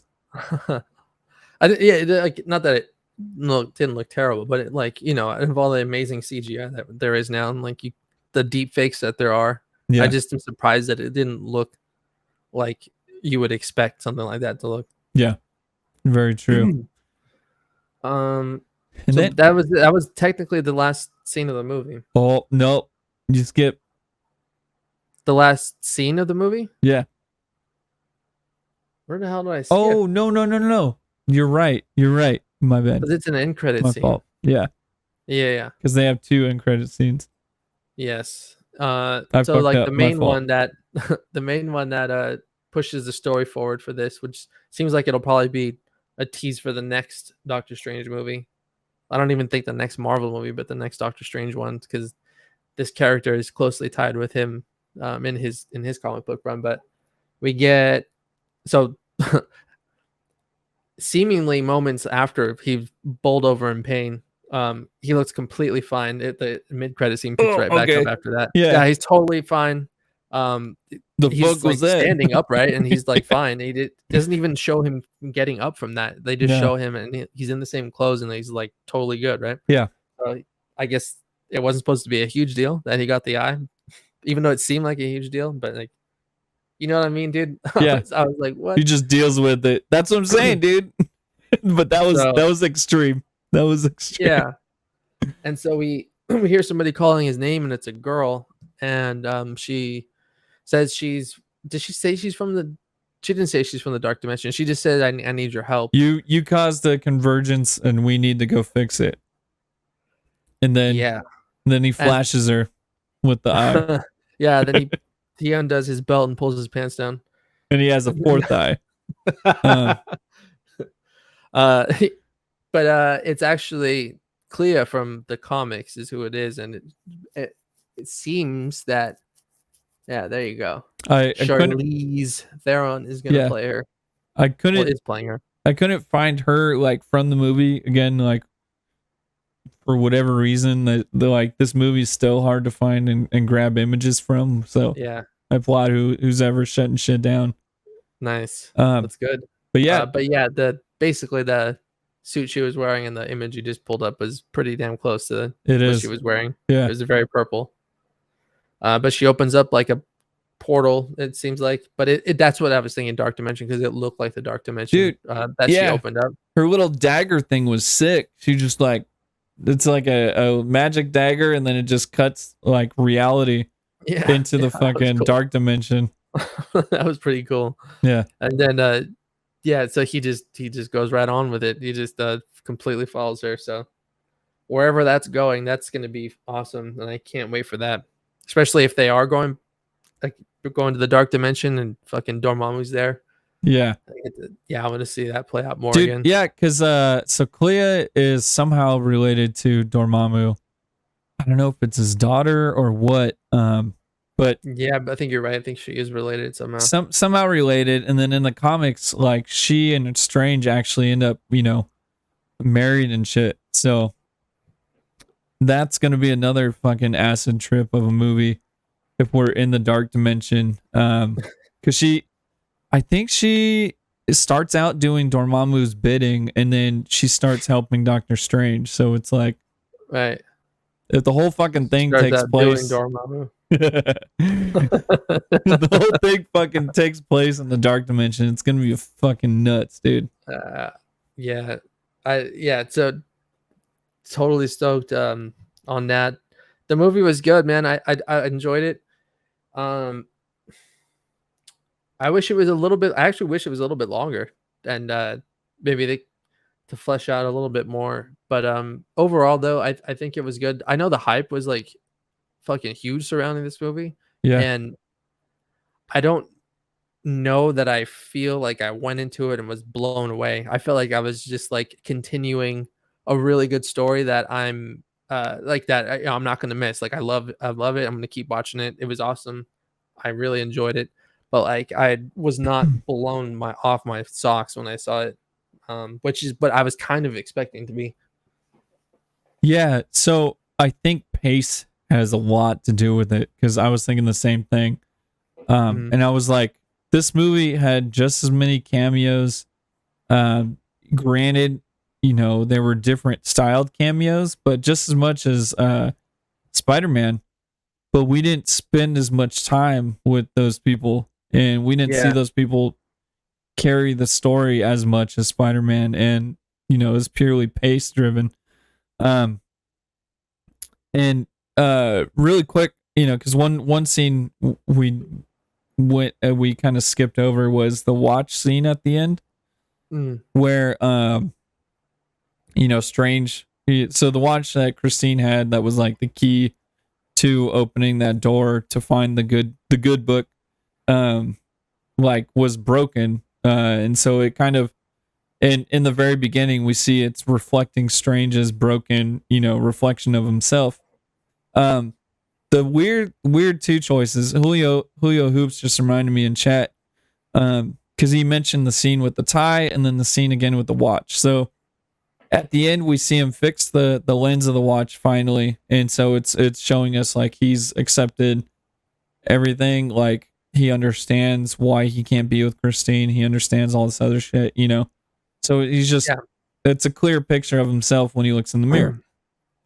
He's fully Doctor Strange, like yeah, at the end of that movie. Yeah, and fully Doctor Strange, who did all this, you know, shit like in the dark dimension, like everything. He's just comes to terms with it.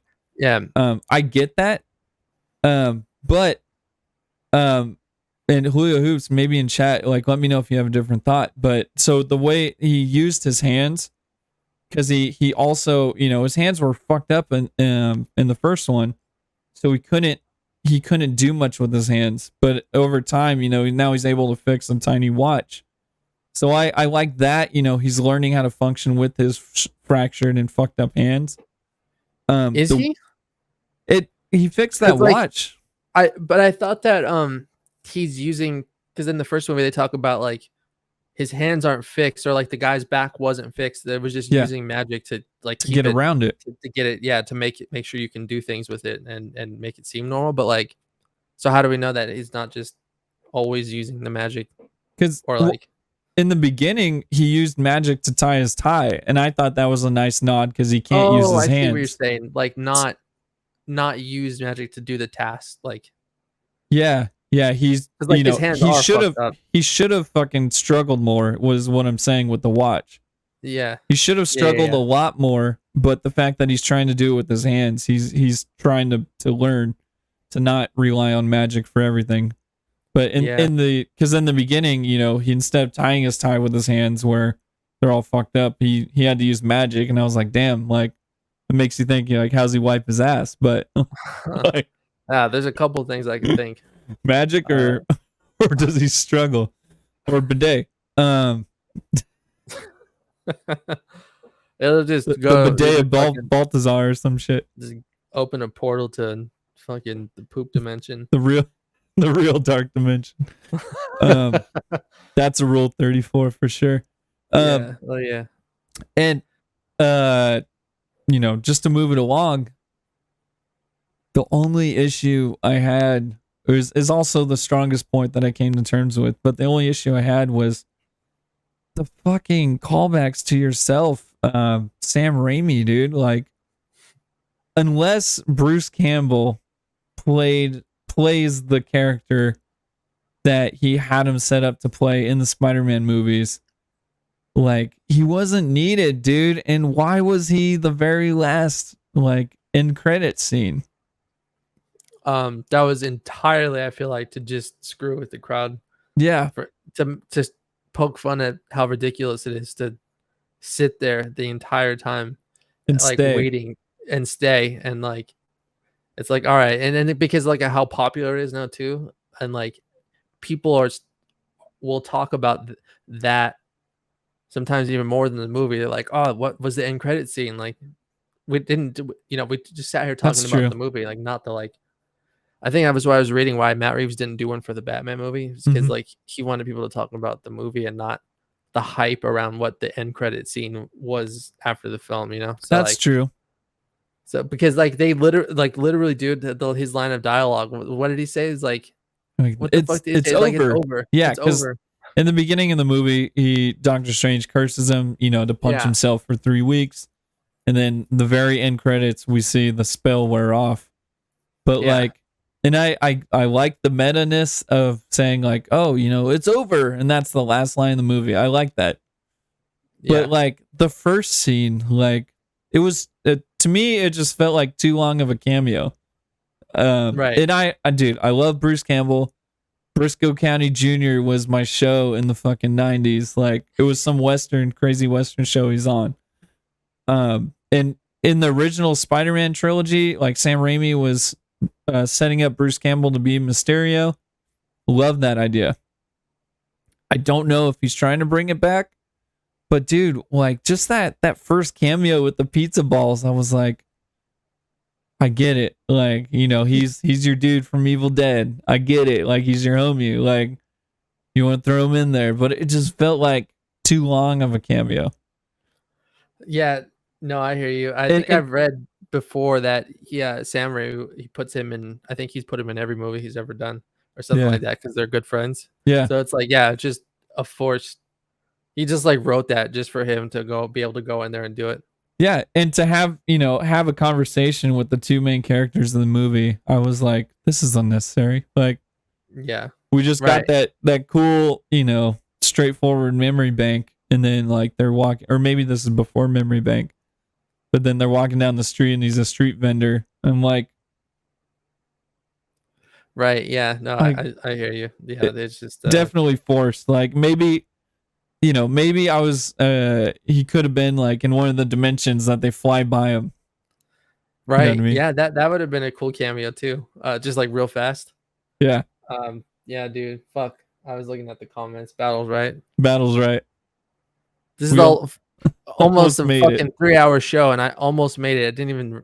Damn it! It was so close, man. Without mentioning Batman. I have an addiction. I can't. I don't know. Even with it getting dark over there, like we didn't mention anything. Dude, I know there were so many moments that what could have lived up to that, and something so.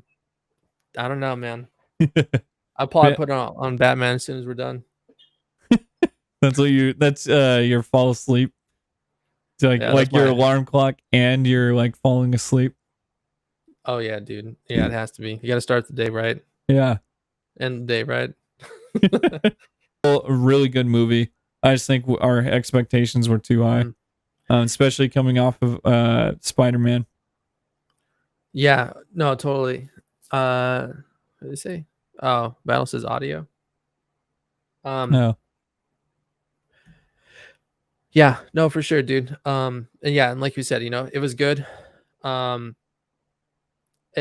story was great. It's essential to push things forward, and then like this opens the door for everything. So it's something that you have to see. But yeah, I mean, it was great, and like if it comes on, I'll watch it at home again. It's a movie that I would probably put on again, but like it's not one that I don't know if I can repeat view this movie a shit ton of times. I would watch it for like the cool parts in the middle and like certain other things, but it's not like, like the first Doctor Strange, I would be like, oh, I'm going to sit down and watch this movie because I really love this movie from start to finish. Yeah. But like this one, I think I would put it on just to like see the Illuminati scene. And like, that would probably be the only thing I would be interested in watching. Damn. Or like some of the horror stuff. Yeah. It would be something I put on and not have to watch closely. It's it's a sick, really good movie, but what the Superman we're bugging out. Yeah, Battle says he's on mobile and can't hear us. So oh shit. If you guys that means it's time. If you guys are hearing this means you're watching on YouTube. No. But appreciate you guys. Oh, Battle says it was him. Oh. See? It happens. See what happens. Well, yeah. I'm good, man. I think we covered a fuck ton. We covered a lot. For not being blown away, there's a lot to talk about. There was a lot that happened, and there's a lot to go over. But yeah, man, it was great, and so excited for the next one, which I think She-Hulk is the next thing. Yeah, and that looks pretty good. We should have a show, kind of, dude. I think it comes out in like 2 or 3 weeks, so it's pretty close. I think it comes out in June. Oh, Miss Marvel. Miss Marvel is I think Miss Marvel's June, and then I think August. Yeah, I know Battle's taking over. I know he already knows what's up more than we do. Shit. I think She-Hulk is August. Fuck, I thought it was June. Maybe I saw. Nah, I don't know. It's close. Yeah, but it looks like we're getting a lot of these different shows. Moon Knight is getting dark and into the weirdness. But then we get She-Hulk that looks like a office comedy drama, like law show. So it'll be fun, dude. Yeah, I think so too. Cool, man. Well, right. I thank you to everybody that hung out with us this whole time and listened to us go through everything in detail. It was a great movie, and I'm glad you guys stopped by and hang out. Yeah, thank you guys for sticking around. Tell your friends about us. Go check us out on YouTube. hit subscribe. It's free. It really helps us out. We're trying to grow on all these different channels, and it's exhausting. But yeah, sorry we were gone for a few weeks, but we will be back, and we will see you guys next week. I'm gonna find somebody here to raid really quick, so please stick around. Make us look like a cool guy pack of 6. A cool guy pack. Let's see here. I'll show him a cool guy pack. Hell yeah. Holy shit. Later, Julio. Later, guys. Let's have some fun, and let's go to Art Man. Yeah, we've rated him before, but yeah, just to switch things up, give you guys a whole different show. If you don't know, Art Man ran some of those late night travel shows back in the day, and he is on Twitch. So it's a lot of fun. The dude's having a blast, and his shit is always a good time. So, all right, guys, we will see you next week. Later, guys. Peace.